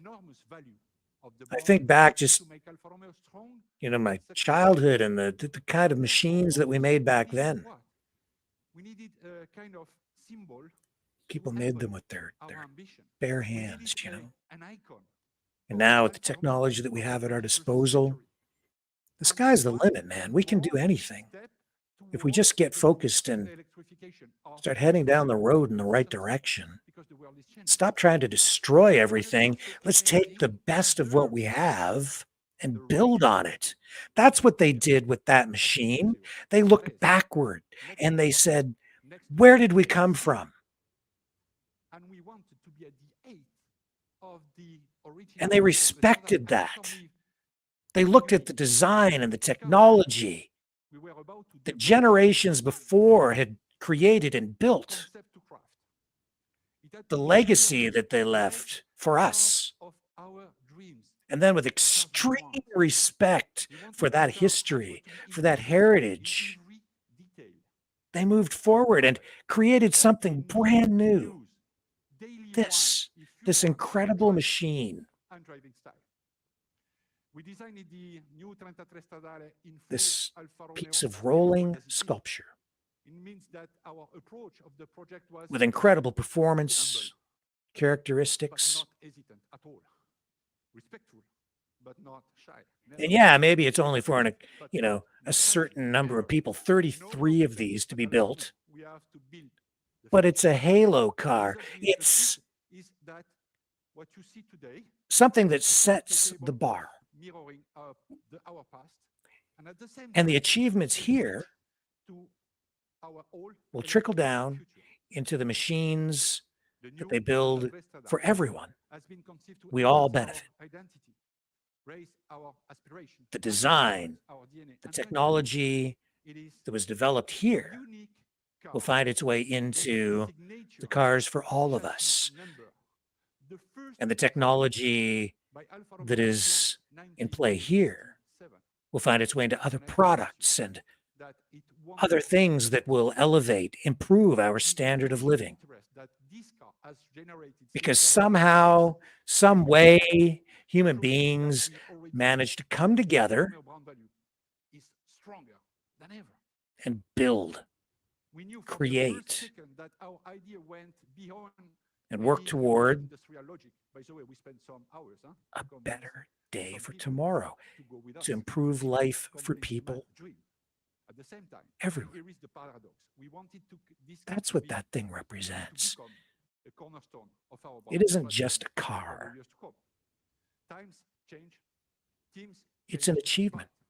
but our team wanted to leave a And you can mark find that on same market kind of so inspiration in we everything around you. envision this car as a kind of Everything. long-term marketing operation. I don't The care about design of everything as around a you, brick even in the this future cup. of Alfa Romeo. To make this Human piece of beings are art, capable of so much. we recreated a process If only we that would started just with focus the on art itself. creating As we will hear from and our solving team now, starting from the person instead who of blowing orchestrated things up. the project from the early stages of this project in July 2021. Cristiano But Fiore, here we are the floor today, is yours. Thank you. looking at that. Artists, engineers, support staff, everything that went into that. Just think, from the paint to the production of the rubber to the metal to the fabrication to the design to the CNC machines that produce the parts. Unbelievable what human beings can do. I find real inspiration in that. Love that stuff. And what a show. Love the light show and the music and the pounding bass, and it gets you, makes the hair stand up on the back of your neck, and it's like, I got the shivers. Love it. Just love that. Absolutely love it. Anything else? What are those things going to sell for? Let me just look that up. I don't know, $1 gazillion. I can't afford to buy anything like that. I don't know. They probably haven't announced the price. I don't think they have. Yep. Anyway, love that thing. And that is part of Alfa Romeo, part of the Stellantis group, which includes Chrysler, down there in Windsor. Windsor Assembly Plant, they're building that battery factory down there too with our government money. Anyway, leave it to the government. They'll screw everything up, including the auto industry. But somehow we'll find a way forward and we'll solve these problems. How about some calls? You want to do calls tonight? Want to do some calls? Let me check the chat. Hello. Let me check the comments over here. Calls, I guess so. Maybe a couple. Let me get it set up. I'll come right back. And while you watch this, I will set up the phone lines. Just a reminder, too, that you can support the show, and we really need the help. pays for the phone lines, and we need to dump some money in there every month. As soon as we run out of our fees. You can donate at freedomreporters.com. Sure would appreciate the support. Thank you to those of you who have donated. And maverickdonations.com. Maverickdonations.com. Those are the two ways to donate. The third way is to use the Rumble rants over on Rumble. We're demonetized on YouTube. You know all about that. No super chats for us. freedomreporters.com. And we're not on the main YouTube channel over there tonight, but we are on the backup channel. Thanks for watching there. Please consider subscribing over on the Rumble channels. That would be super fantastic if you could do that.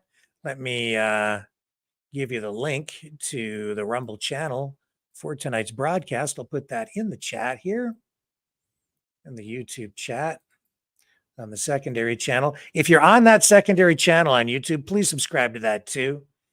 If we can get some other channels kind of jacked up, beefed up, that gives us good backup and ensures that we still have a voice in the face of being banned elsewhere. So there's the Rumble link straight to tonight's broadcast over on the Rumble channel, the main Rumble channel. We have a second one over there too as a backup as well, and we're doing pretty well with that. We need some more subscribers though to make that one work a little bit better. But in any event, go subscribe on Rumble, whatever. We're going to go to the phones here in just a minute. So do not go away. You get to have your say when we come back right after this. The New World Order. Government overreach. The Great Reset. Mainstream media lies. Now more than ever, independent voices are needed. Donate now at freedomreporters.com. That's freedomreporters.com. Maverick News. The antivirus program for your mind.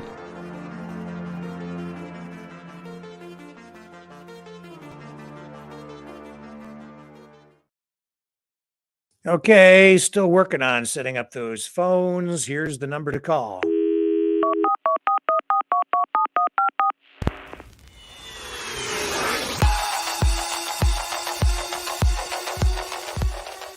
Join the conversation. Call 1-833-975-3733. That's 1-833-975-FREE. Speak up. Speak out. Make your voice heard. Maverick News. Fighting for freedom by defending your right to free speech. Be a Maverick. Join us.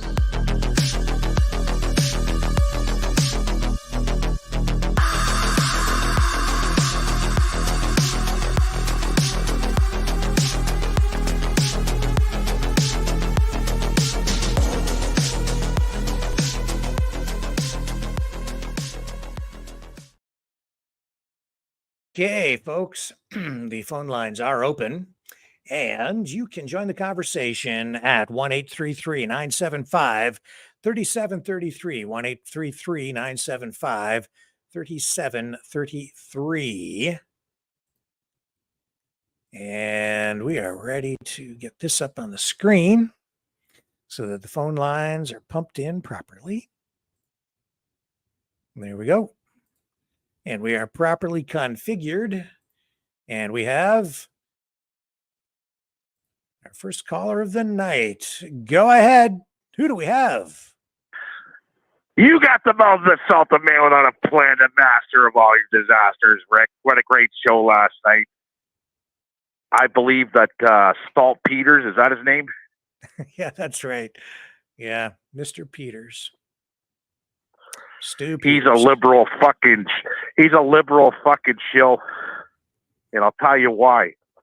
Because any conservative that talked gibberish like that would be fucking locked, popped, and sealed. I agree. I agree with that. Right? So He's got his, and he uses the word God like he's dead. What do we call him? What's his name? Stewie. Yeah, Stewie Peters. Stewie Koresh of the Branch Davidians. Mm-hmm. Right? These are the suckers out there. Anybody following these guys, I'll tell you, get as far away as you can. Don't be donating to their cause. Okay, it's a sick world that we're living in, and there's even sicker people that follow it, right? And follow these clowns. Yeah. A lot of darkness out there, Leo. A lot of darkness. And, I'm glad that you're calling in tonight because, you always bring the light, man. You always do. I try and stay positive, Rick. I have to, right? If I go negative, I go to prison very fast. So I keep positive. Okay. And speaking of prisons, did you see that thing I sent you the other night? Or I tagged you in it? I'm not sure. How people in BC, prisoners in BC, are asking for prison, sentences to be longer. So they're getting an extra stay. And the reason why, and I sent it, I tagged you in anyways. The reason why is the cost of living. It's $3,000 a month for a 1-bedroom apartment. So these guys are getting kicked to the street with their basic welfare, whatever that is, $600 a month. Okay. They already know the outcome. They're just going to go back to prison. It's a revolving door. Wow. How are they going to survive? They're going to do crime. They're going to do crime. So they're asking for an extension. Believe it or not, Rick. Okay. This is where it's come to in this country. Okay. Where they could see the affordability rate. Okay. They're more safer in prison because they get their 3 squares a day. They get their hot in their cot, and they get fresh socks in the morning. Okay. There's a TV. There's a telephone.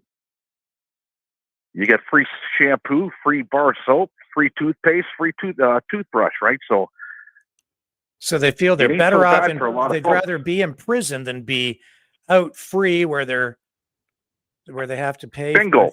Wow. They're better off in prison. Bingo. Well, this is how they feel, right? And, like I said, they're going to get kicked to the curb. What are they going to do? More crime. So they already know the outcome. So they're asking for an extension on their prison terms. I couldn't believe what I was watching. Okay.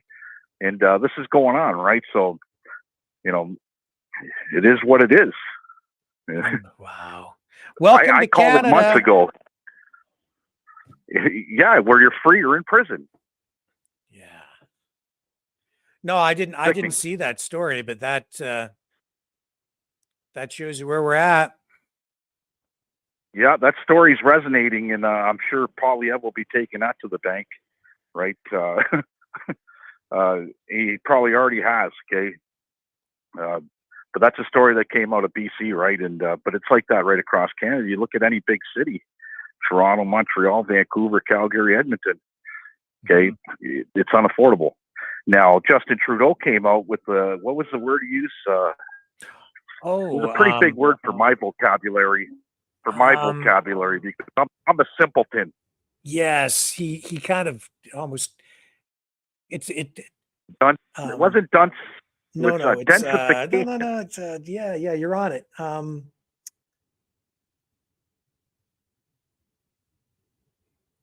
Come on, you got the you got the master's in journalism. It's on the tip of my tongue.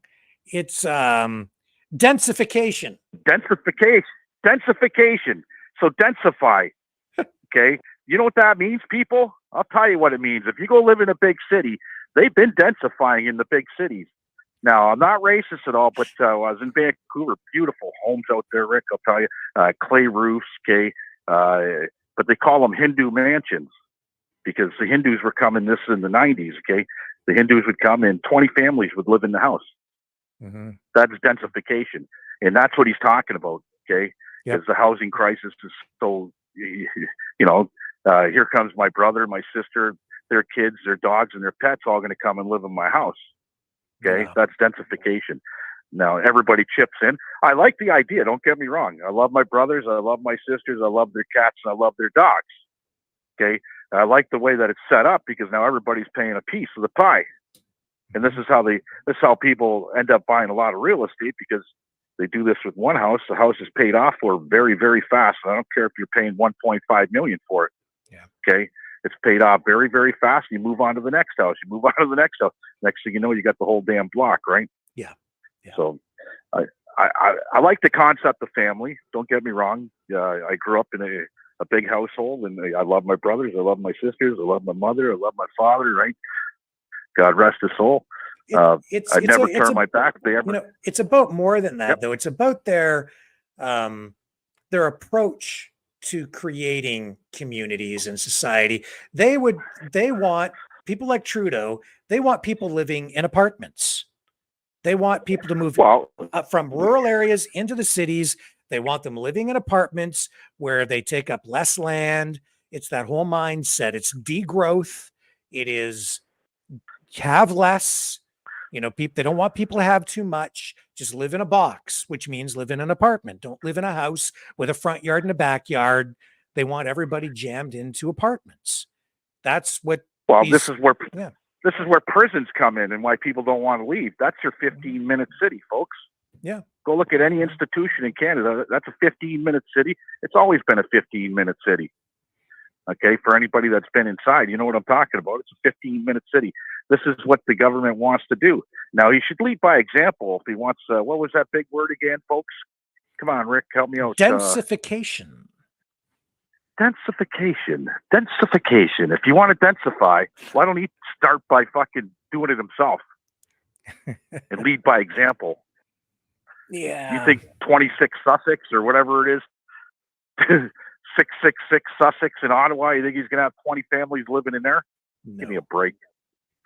Right. But yeah, it's an approach. But the funny thing is, people on the other side, they've got these ideas for things like tiny homes, living off the grid. In a way, they're doing exactly the same thing. Just it's a slightly different approach to it. But in the end, instead of having a full-size house and a front and a backyard, you've got these tiny little mini homes that are like a little bit bigger than a shed maybe, but that's what you're going to live in. And the people on the other side think that they're getting free doing that. Like, we're going to free ourselves from the government shackles and go run off into the wilderness and live in tiny homes and communes. You're just doing it to yourself, kind of. And this is the thing about Polyev. He says, okay, we're going to cut. We're going to do it this way, and we're going to get houses built. We're going to make it affordable. When you're paying $12.50 for one 8-foot 2x4 in Canada, you're not getting a house affordable. Right. It's still going to cost you $300,000 just in building materials to build the house, never mind the cost of the lot, right? So you could say, we're going to make affordable housing. You can't make affordable housing when the prices, of everything's gone sky high. Yeah.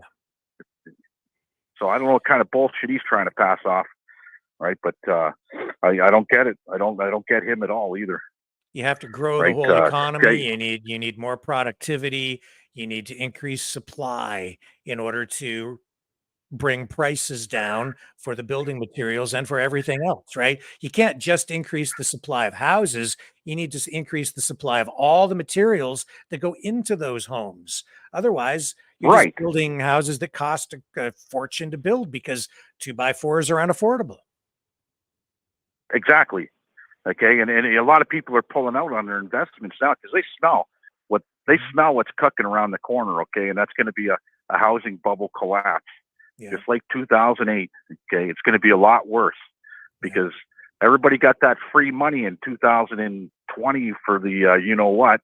Yep. Okay. I can't say it on here, but everybody knows what I'm talking about. You get the free money at interest-free loans. Well, those loans are coming up. Yeah. Okay. Some people, you might have signed a nice 10-year deal. You might have signed a 7-year deal, but the guys that signed the 5-year deal, your turn's coming up really fast. Mm-hmm. So when your term comes up and the interest rates hit the sky high, I lived through it, man. I lived through it in the 80s. I see my dad buy his first house. It was only $35,000, but the interest rate was 18%. Okay. And that was the going rate back then, 18% on a mortgage. Yeah. So that $35,000 house is over. By the time you paid it, was over $250,000 over the term if you're going to pay those rates, right? Yep. Sickening. Yeah, we bought our first house for $67,000, and you know what? I wish I had never had to move, because that thing would have been paid off a long time ago, and we could have just been sitting there for years after. But man, Wow. today, good luck for anybody, starting out who wants to buy a house. I'm in the same boat. I paid $96,000 for my house 25 years ago. I'm still paying a little mortgage on it, but I bought the house across the street last month for $70,000. And everybody said $70,000, and I'm even iffy on. I was even iffy on throwing out $70,000 for it, because you know what? If the interest rates go up, I'm going to end up paying, and I'm going to end up paying a lot of money. Yeah. I'm at the end of my rope. I want to retire someday, right? So, I did it to help my mother-in-law out, and at the end, I'm going to end up with the house and then a second set of headaches, right, that come with the house. That's maintenance and everything else, right? Property taxes, you name it, the fire and theft insurance, all that. And back to the 2x4. If you think the price of a 2x4 is going to go down, you're wrong. All these fires that are burning, guess what? The price of wood's going to go through the roof. Yeah. Yep. And not to mention the cost of house insurance, especially out there in those areas. And because the insurance companies are going to have to pay out on those claims, all of our insurance will go up. Right. This affects everybody, not just BC, not just Yellowknife. It affects every Canadian that pays insurance. Okay. Yep. I don't know. I don't get it. Oh, I get it. I get it a lot, right? I get it more than a lot of other people do, but I don't know. I don't know what the solution is. People say, "Oh, vote somebody else in. We're going to have the same problems." Believe me, it's going to be even worse. But Poilievre seems to be the front runner and the choice. If you want to get Trudeau out, which I do, I'm going to have to vote that guy in, and I just hope that he keeps a fraction. Let's be realistic. 10% of his promises would be nice. Yeah. Just 10%, folks. Not 100%. 100% would be overwhelming, but that's not going to happen. Just 10%.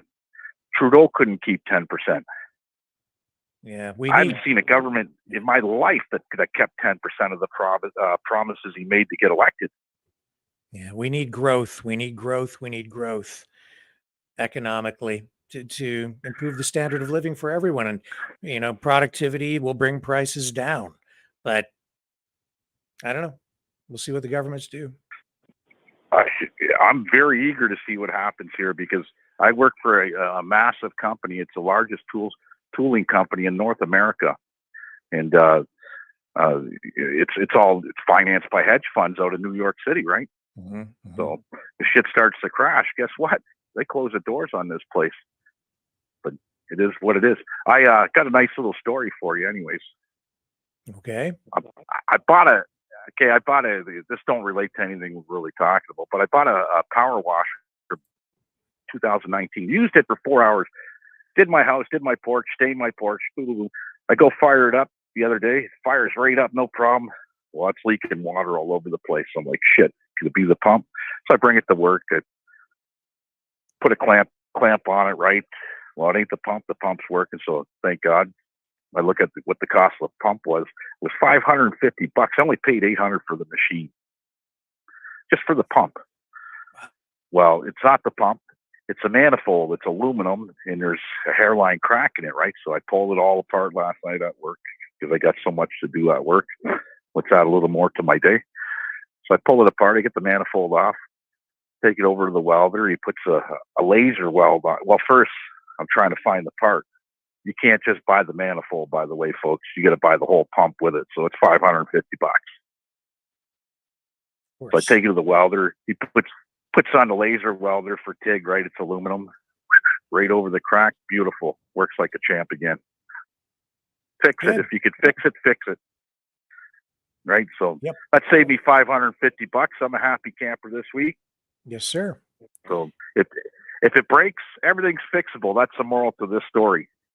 And that's how you free yourself. That's how you free yourself. The less you spend, the less you have to put out, the more you become independent, right? Invest a little bit in yourself that way, and that's freedom. Right. If my jet ski breaks down in the middle of the Detroit River, I know how to fix it. okay, because I've been around it long enough. I know everything about them, right? If it's a wiring issue, no problem. I could fix it right on the water. If it's spark plug, I always carry 2 brand new spark plugs with me at all times, right? I just know. Okay, and I'll fix it myself. If it's a water pump, I'll take the water pump apart and put the impeller in it. It's only $1.70 for a rubber impeller that go on these things, but they'd rather you throw it away and spend $550 instead of taking the hour to pull it apart and pull something simple out of it. Okay, sad. And people are forgotten. A lot of people have forgotten how to fix shit. That's right. We're a throwaway society. That's what we've become. And that's the other reason I don't ever want to live in an apartment again, because when you live in an apartment, you don't have a garage, you don't have a backyard, you don't even have a driveway really where you can fix anything. You can't go into the parking garage and change your oil in your car or fix your power washer. Not that you would have one anyway, living in an apartment, but you know what I'm saying? There's independence that comes from living in a house or on a farm or in a rural area. People need to have a little bit of space.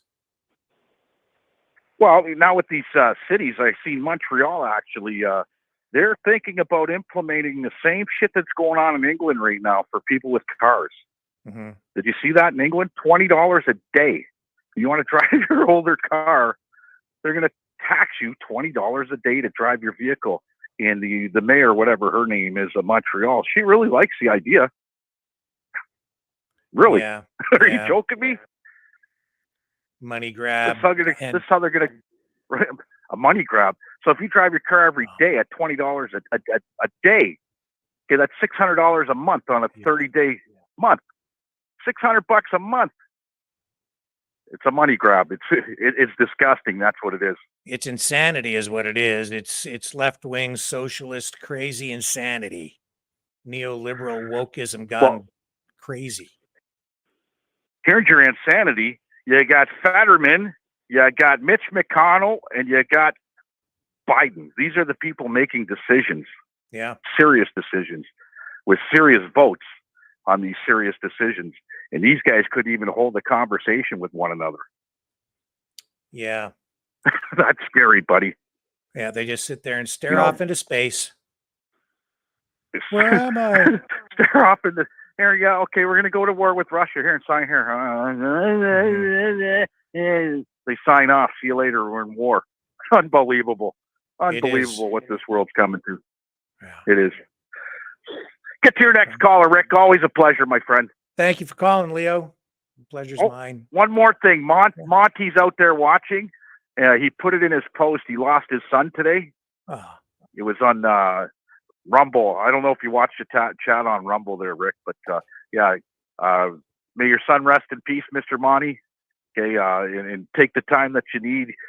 He was talking about, he was venting. Believe me, you're not venting. You have all the right to vent. Today is your day, my friend. Prayer sent. Yeah, our hearts go out. Thank you, Leo. Sure. Thank have you. a good day, Rick. Bye-bye. All right, who's on the line next here? Go ahead. Who do we have? Hello there. How's it going? It's going well. How are you tonight? Oh, I'm looking at there's some supermoon that's supposed to be the closest ever to the Earth, and it's cloudy out there. Fuck, can't see nothing. That sucks. Maybe it's not cloudy in your area, but here it was last night. I can see it bright as hell, but tonight is the night. And turn this off.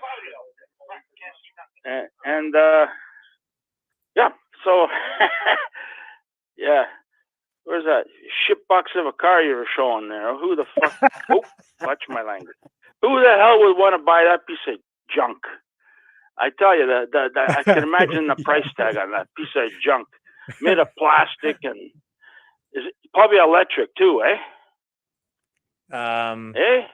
Yeah, most likely. Most likely. Today I was at the.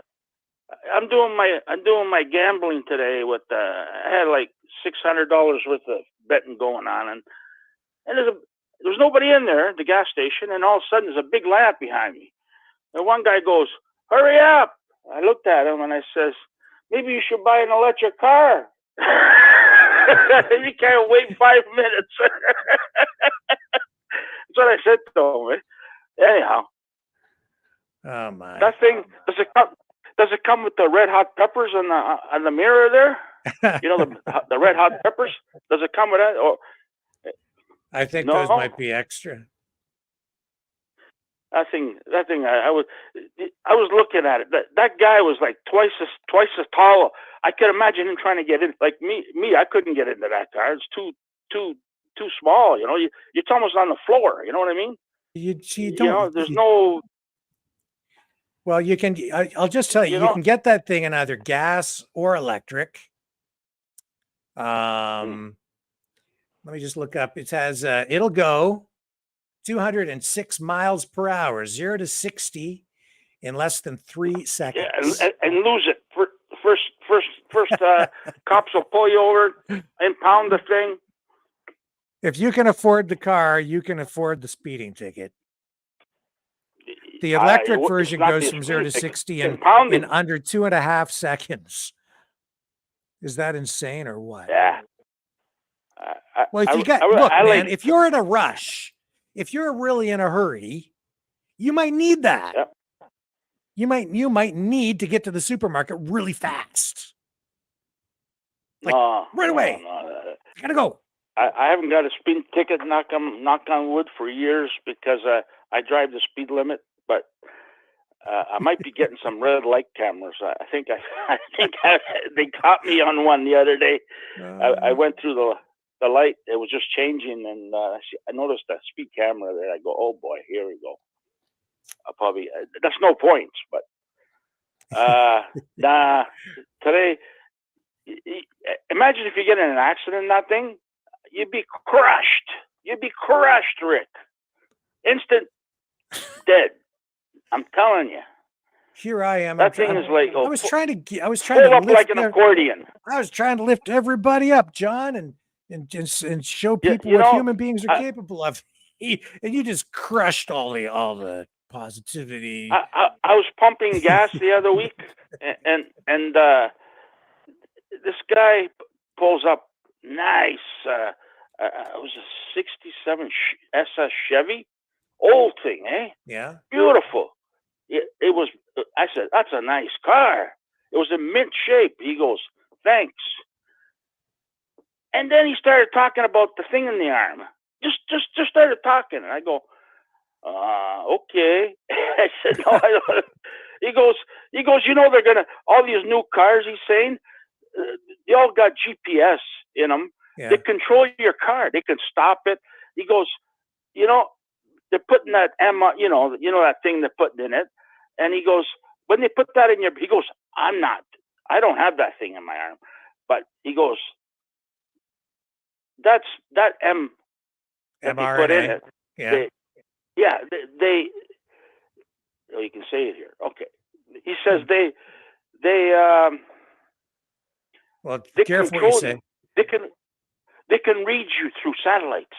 They know where you're going all the time. You go through the airport, they know if you don't have that thing in the arm. They know because it doesn't pick it up on their radar. And he goes, what they're going to do is they're going to say, 15-minute city, you won't be able to go out that. And they track you with this thing. Your car won't be able to go past that. He goes, this whole world's gone to shit, he says, you know? And I'm going, oh, yeah. I said, yeah. Did he have the thing? He said he didn't have the thing? No.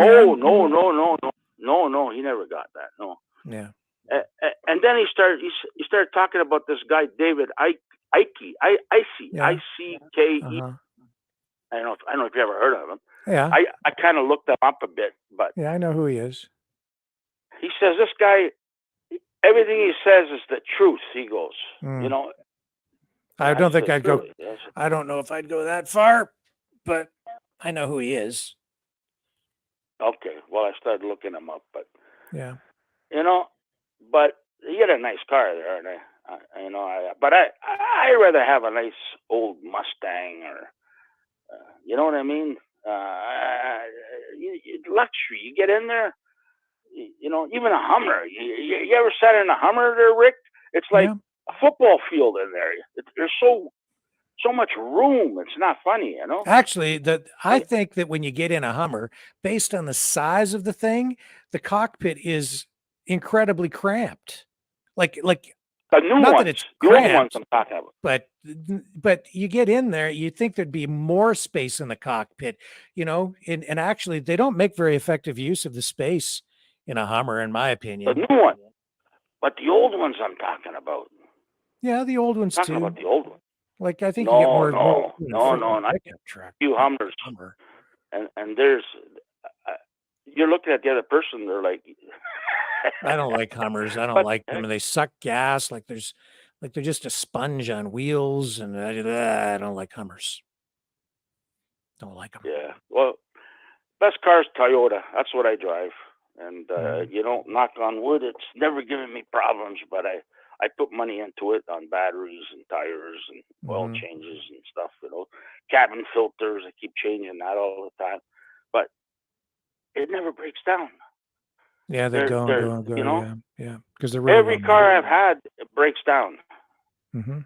Or they rust. This thing never, I get it rust checked every year, so it Yep. never rusts. Yeah. You know, you have to get it. Yeah, you have to. I went to get an oil change at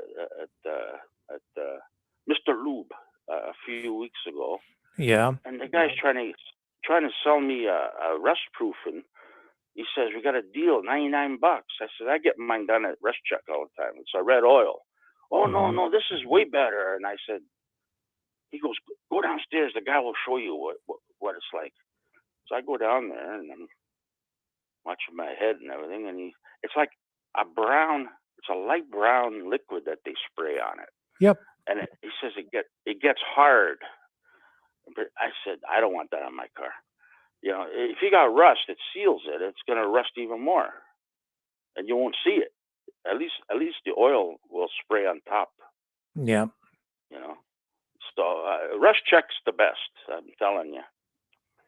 But I do my own. you know, I do my own rust proofing every year. I go to the automotive supply oil? place, and yeah, it's like it's the same stuff. A lot of the places use it. I just buy the giant container of it, yeah, and I've got the equipment. yeah, And then that's good. I get my dad to come down. And I do his, and I do mine, and I do my son, and then you know, Red oil. It's like a golden color. It's an oil based product, and it's thick, and it sprays on. Rust and Check. then Rust it Check sticks. Rust Check is a red oil. Yeah. And the good thing about Rust Check is they stick the long dong in the doors. You know that long dong. Yep. They put holes in your doors and they stick this long dong in there and spray inside you right to the end of the door. And I go, I think that's what I tell them all the time. Spray really good this time. This year I'm going to get it sprayed really good.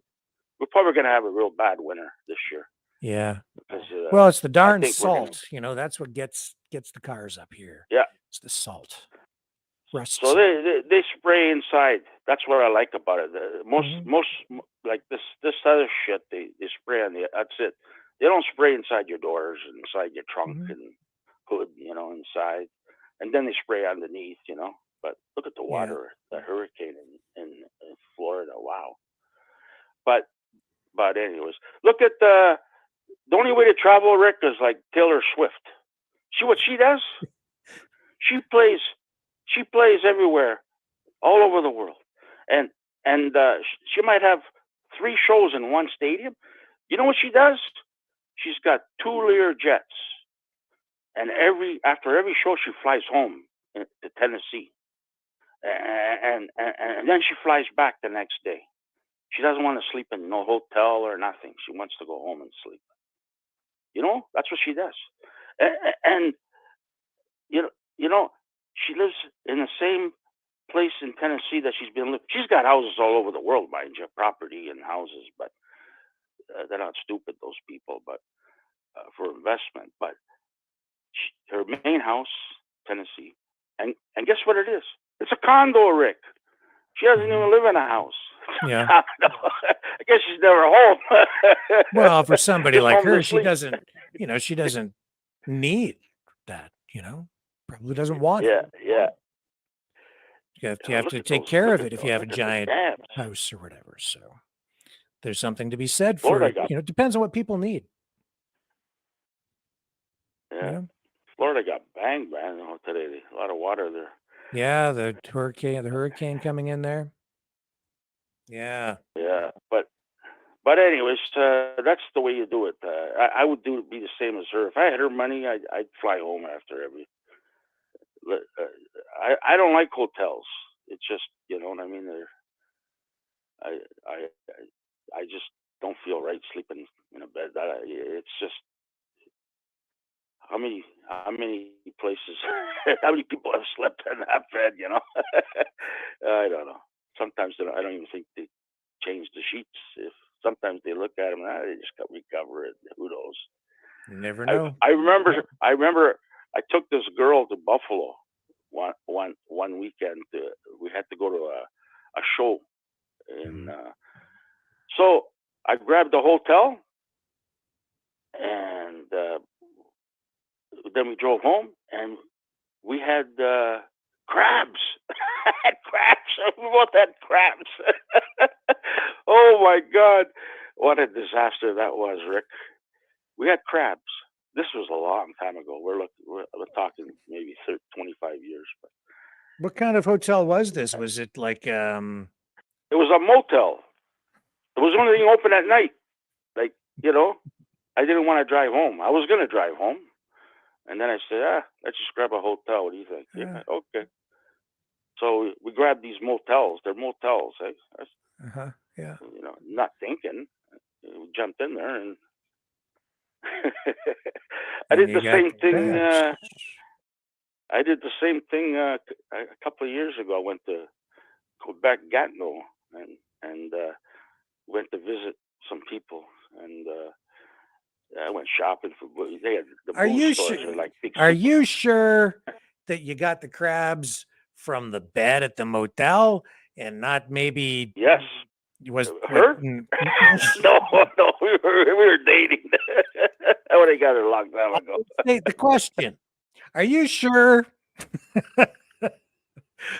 Yeah. Did maybe she wasn't, you know, sharing a little bit of no. No, I got it from. Honey, we both got it. It must have been the We whole both motel got we it. stayed in. It was a disaster. We had to, you know, we had to buy this lotion, and I'm telling you, and change the sheets, and took about a week. A likely story. Finally, a likely story. Anyhow, it was a. Well, this is what happens when you go to these hotels. You don't know. They're jumping. How long had you known this young lady? This woman that you? Oh, we were together for a long time. Yeah. She was a little hot to handle. All the guys were after her. I'm not surprised. Back in those days, I got jealous a lot. Huh? I'm not surprised they were all after her. The question, really, I think maybe you should have been asking is, how many of them were catching her when you weren't looking? Oh, when I wasn't around, I see. And then, you know, well, that's how our relationship broke up. No kidding. I caught her messing around. Yeah. So then the motel story begins to unravel. We were living together. Yeah. In an apartment. Yeah. I caught her messing around. She used to go out with her girlfriend Saturday night. Of course she did. Drinking. Yes, she did.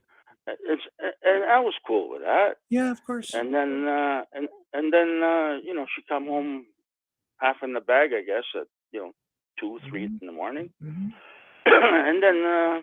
How many years ago was this, John? How many years ago? Oh, 30 years. 30 years. 25, I don't know, long time. And 30 years later, Rick helps to wake John up. Hello. So I got a perm. 30 years. I don't think you're hearing what I'm saying, but that's okay. What'd you say? 30 years? Nothing. Yeah, nothing. No. Yeah. What was the name of this? What was the name of this motel? Oh, in Buffalo. Oh, Who knows? It was by the airport. That's all I know. But you know, Uh, you know how I caught her? I got a perm one day, and I got all curly hair.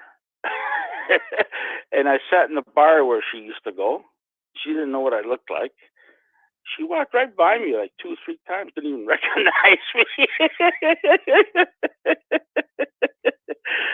And then I seen her hanging around with her and her girlfriend with these 2 guys. And then after the bar, I sat in my car and I seen them jump in the car and take off. And I said, okay. So after that, I just packed the suitcase and left. I left everything behind. I said, everything's yours. I'm out of here. And then she tried so hard to get me back. It didn't work. I found a native broad after that, and we've been together for a long time. Anyhow, that's water under the bridge. But she's still around, and we still talk. She's got dementia. she's in a Time marches on. Yeah. Times change. Yeah. Are the guy and today are the guys still chasing after her? Oh Maybe yeah, not. apparently she's still good looking today. Oh no, I'm not. She's not bad looking. Like she's not fat. She's got big hooters, you know. So guys are after her. Oh yeah, still today. She's having problems at the home. There are too many boyfriends. I don't know what she does there, but anyways,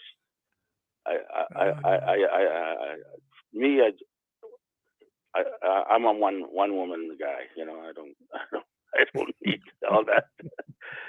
I don't need it. Anyways, it's Well, do you think the it's funny. dementia would be like make her more or less desirable? I don't know. She's in a home, so well, it's not really a home. It's just it's up north, and it's just a house on the side of the highway there, and it's just a bunch of old people that live there. It's like a home, I guess, but it's not really a home. But I don't know what you call those places. But it's A couple of words come probably to like mind the way 40. you're describing it, but I'm hoping that I'm wrong. Yeah. I'm hoping that Anyway. I'm hoping that it is just like a long-term care facility of some kind for seniors. Yeah. Well, it's something like. Well, actually, they just cook for you, and they look. There's no care. You got your own room, or you sleep with somebody else, 2 people. Well, that's kind of what she was doing before, was sleeping with somebody else. And they cook for you, and you know that's about it. You know. So Did she gets cook 3 for square you? meals a day. Did she ever cook for you? Oh yeah. She did everything. She cleaned and cooked. She did everything. Now I got to do it all myself. She did everything. Yeah. Yeah, she did everything. She was good like that. You know, she was. She was laundry, everything. Oh yeah. This has been an Yeah, interesting she call. was. What was her name? Just her first name. Brenda. Brenda. Brenda McIsaac. You can't do that. Now we're gonna get. Oh well, she has dementia. She's not gonna know, and it was a long time ago. She doesn't. Maybe she does. She hasn't listened to the show. She's got better things to do. Did she ever get married or what? Did she get married? No. I've never been married in my life. No. No, her, John. No, she's never been married. No. Well, maybe No. never too old to rekindle things. I'm She's not still marrying single her. and ready to mingle. No, Rick. If Sorry. she remembers but I'll you. set her up with you if you want. No thanks, man. I've got one already, and one's enough. Yeah, you got one. Okay, so well, anyways, there's not a shortage of women in this country, so that's one thing for sure. But I don't want Ah. another one. I don't want a replacement. I certainly don't want a younger one because they're just way too much drama. And I don't want an older one because, they get dementia and you can't talk to them. So what's the point? she was like 9 years older than me. Yeah, she was a lot older than me. Yes. Yeah, see, you're further ahead with a dog. Get yourself a dog. You have a dog, don't you? Yeah. I got a cat. The cat's good. She's like a dog, though. She follows me around and everything, Yeah. But dogs are cool. Yeah. I seen a nice dog today, a German Shepherd. Beautiful dog. Just back of a car there, was just looking at me, Looked friendly, but I didn't go up to it. But it was a nice dog. Really, really nice dog. That's cool. Big dog. Yeah. So, by the way, yesterday I played it safe, Rick. I put some money on Baltimore for you. Oh. It didn't pay a hell of a lot, but you won. That's the main thing. I've been taking chances. Like today, I took the Jays to win, the Jays at the under. I took White Sox. I paid a lot of money. I bet about 600 today, and I think I've cashed everything in except one ticket I lost. But tomorrow I'm going to be, I don't know what I'm going to do tomorrow, maybe the stock market, because I sold everything in the stock. I'm all cash in stocks right now because I feel there's going to be a big crash between now and October. So I don't want to get caught with my pants down and no money. So this way I got money to get in. That's how you make money. You buy low, sell high. Yep. And so tomorrow's only 4 games because tomorrow everybody's traveling. So I'm not. So I'm gonna be. I don't know what I'm gonna do tomorrow. The person I work for is gone on holidays till the end of September. So I'm kind of on holidays, I guess you can say. Well, enjoy it while you can. Summer's coming to an end. Yeah, and but we're going through a recession, Rick. It's going to happen between now and 2024. Yes. And it's not gonna be good. Nope. So people out there, watch your dollars today. You know what they said today? Get this. People with credit cards, guess how much they owe on their credit card? They did a survey. Probably $5,000 to $10,000, something like that. You were right the first time. 5,000. Yeah, because most people would have a limit of about 4,000 to 5,000, and most people are maxed out. Yep, that's exactly what they said. My credit card, 0. They don't make a dime off me. As soon as I get the bill, I pay it off. Yeah. I don't like borrowing money. I don't like being in debt. So, and I'm telling you, those credit cards are a bad thing. The interest rate is really high. A lot of people are going to get hurt. Yep. Credit cards. It's too easy. I pay cash. It's too easy to tap and go. I go everywhere. Everybody's tapping their phones, tapping their cards. Fucking knuckleheads, tap. Put money in your pocket, then you know how much money you got, and you go, "Holy fuck, I got $20 left. I better take it easy." Pay cash, people, because the government's going to take it from you anyways. Your freedom to pay for cash, it's going away. It's going down the tubes, man. We're going digital. Yep. I don't think there's anything we can do to stop that. It's coming whether we like it or not. So, I mean, I don't know what else to say to people. Like, that's just, I think that's the reality. Like, I'd like to maybe find some way to put pressure on government so they continue to print hard currency and paper and coins, but I don't know. Do you think that we can do that? It seems to me the government's pretty hell-bent on doing what they want to do. A lot of my friends tap. I go, why don't you pay cash, man? He goes, I get points for tapping. So they get points. I said, and the government knows everything you spend your money on, everything you're buying, everything you're spending. Yeah. I said, nobody knows nothing I do. You know, like I go out and spend $800 on gambling today. It's all cash, and I get when I cash in. They don't know I gambled $800, but if it's on credit, they know exactly. And once you start that log digital, it doesn't go away. Yeah. It's a record. It's and they control you. They know exactly what you're up to, what you're doing. Yep.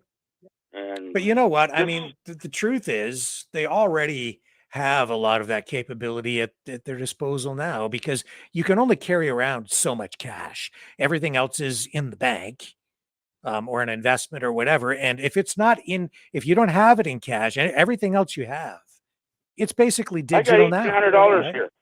How I got much? $1,800 here, and $1,800 in tickets, Yeah. winning tickets. Wow. So when I go, I bring winning tickets. Yeah. And I use them. Yeah. And I get money back and put it in my wallet. But how did they keep track? How did they know I got $1,800 winning tickets? Oh, I don't know about that, but I'm just saying that, most people I started off with a couple $100, right? Yeah. Yeah. But I'm just saying that most people have a bank account. If you have a bank account, that's basically digital right there, because they don't keep enough cash on hand, right? That's just a number in an account. It's just, that's digital. Well, that I can see, yes. Yeah. That there's a problem with a bank account. But that's what I mean. If you use credit or tap, you got trails. Cash is king, man. Yeah. Nobody understands that. Cash. Cash is the way, that's right. Cash is privacy. Yeah. And it keeps the government out of your transaction, other than the fact that it's the government endorsing it, legalizing it as a means of exchange, right? Universal exchange. And the government backs that up as a note, but they don't get involved in individual transactions. So you get privacy from that. But beyond that, I mean, the government can right now freeze your bank account if they want to. And we've seen them do that. That's the truth. That's the reality. We're already living in a digitized economy where your money is in a bank account. The money that's in the bank account isn't real. It's digital now. People who think otherwise are kidding themselves. If everybody went down to the bank right now to get their cash, the bank wouldn't be able to give it all out to people, because they don't keep enough cash on hand to give out everybody's cash. Oh yeah, I've done that. I've done that before. I went to pull out about 10 grand, 15 grand, and I had to go back the next day. Yep. Or because they don't have it. That's right. Sitting around. So don't kid yourself, you get a folks. money order. The economy is already digitized. Your money is already digitized. These people who are making a big deal out of the CBDCs, I mean, I get it, and that takes it to a new level, but we're already digitized, and they have, in my opinion, way too much control over us as it is because of that. But for convenience and even some security, because you're not carrying cash around, you have a debit card, and you have to have your PIN number and all of that stuff, right? So for various reasons, people use the cards, and we have bank accounts to store our money. Yeah, but but cards. Truth is, they don't have enough cash on hand to back up those deposits. Cash makes money. Yeah. Cash. You know how much money I've made off cash? I'm buying something. It's say $60. I go, here's $50 bill, cash, no receipt. Right. You want it or not? I don't really need that. And the guy looks at me, he goes, okay. Save myself $10 plus tax. And I do that a lot. Because I don't need nothing. Yeah. And if somebody's trying to push something to you, I go, how much you want for that? 60? Well, here's 50 cash. I don't need a receipt. You want it or not? Okay. I'm stuck with it. I go, what am I going to do with this stuff? The other price, end up giving it away. Cash is awesome. And because cash is worth more. Cash is worth more because if you're doing digital transactions, it's traceable, it's taxable, and they charge fees. So every time that currency changes hands in digital form, the banks, the credit card processing companies, the debit card processing companies, everybody's taking a fee because there's a service fee. With cash, I hand you cash, you take the cash, you hand it to somebody else. Nothing's taken in any fees along the way. So it's worth more. I'm watching the Yankees in Detroit right now. Yeah. It's in Detroit. And I just noticed in the stadium, the outdoor part, there's a big Ford hanging up on the side of the wall. White Ford. In Detroit. It's a truck. An F-150? Ford. I don't know what kind of. Probably That's what it is. Yeah. Yeah. But it's brand new. It's like a showpiece on the stadium there. Cool. They're probably getting money for doing that, eh? Oh yeah. Yeah. And with I agree with you. There's probably going to be WW3 going to happen. I agree with that. What you said tonight, and another thing I don't agree with you. I know a lot of black people, a hell of a lot of them. I know a lot of people, but none of them like Trump. I don't know where you're getting those stats from, but It was a poll. none of I'm them just like- reporting the poll. Well, It was a Fox News poll all the black from people I 2 know, days ago. I don't know anybody who likes Trump. Hmm. You all hate him because Really? he's too conceited. He's too, you know what I mean? It's all about, me. He's, you know what I mean? But anyways, they don't like him. And I asked him, why don't you like the guy? He did good for you guys. He gave you jobs. You guys, he turned your whole economy around and everything. Yeah. Now you're back to the poorhouse. He goes, they just don't like his attitude. He's too arrogant, I guess. A lot of people feel that way, like even though he, according to this poll that I cited tonight, it suggests he would win by a landslide. That's just because of the way the Electoral College works. It's not like he, he's so far out in front in that poll. If he were to run against Biden, that, was like 48 or 49 to whatever it was for Biden. Just, not a huge gap, but it's enough that, you win strategically and then you end up with a landslide victory. But yeah, I totally get it, man. The country is divided. It's sort of a 50-50 I'll give you split. my take. Yeah. I'll give you my take on what's going to happen in the elections. Mm-hmm. Okay? Democrats are going to win. And it's going to be rigged. AI is going to rig it. Okay, well, we can't say things like that here. No, that's my take. I'm not saying it's going to happen. I know. They don't want you to say things like that on YouTube, Facebook. Yeah. You know what? Sometimes I get bored and I just search. I advise everybody to do that. I got a call the other day from Bell Canada. Yeah. No, Rogers. I'm sorry. It was Rogers. I got a call from Rogers. Mm-hmm. And I swear to God, it was an AI person on the other line. It wasn't a real person. So I hung up. But I Googled how to confuse an AI person, if it's a real person or AI. And they, how long you been doing this job? You ask them. Go, do you like your job? So there's all these questions you ask. It will confuse the heck out of them. They don't know what to say. Just confuse them. But I don't know if you've got any calls yet, but you're going to get them. If I get them, doubt. you're going to get them. And No you won't doubt. even know if it's a real person on the other line. Yep. Okay? Yeah. It's coming.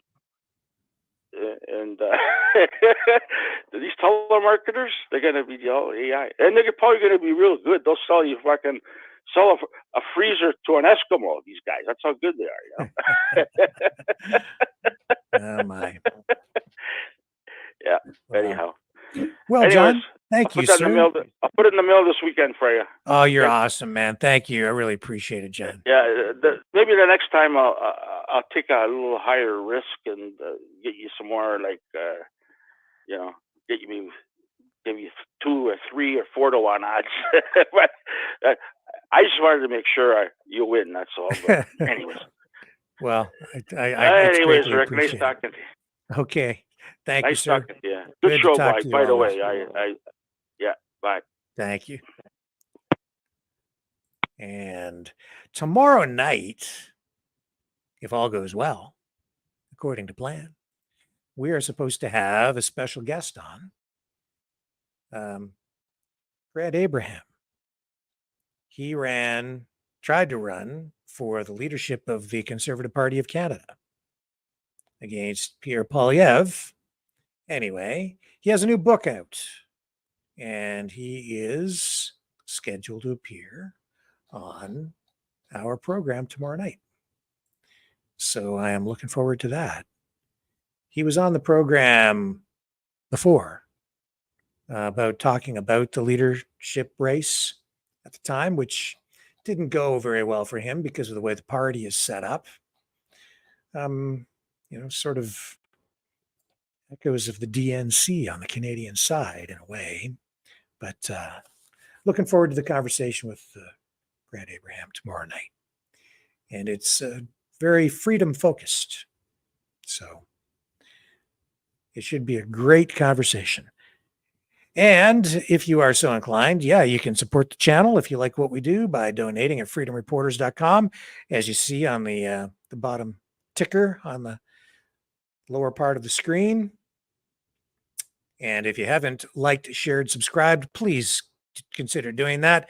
Just even liking on the YouTube channel, if you're still on over there on our secondary YouTube channel, please consider liking and hit the notification bell if you've subscribed. And please, please, please consider subscribing over on Rumble. That's the free speech platform. That's where we need to grow. And thank you to Lori and Kevin for making their platforms available tonight as well to combat the censorship issues that we continue to face here.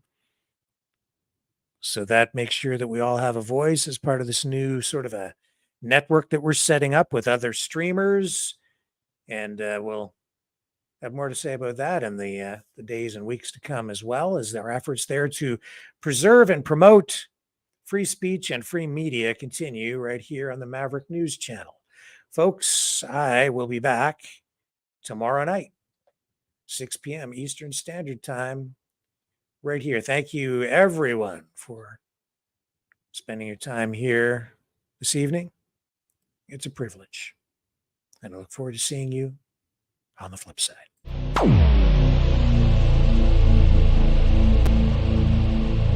This has been a Maverick Multimedia production.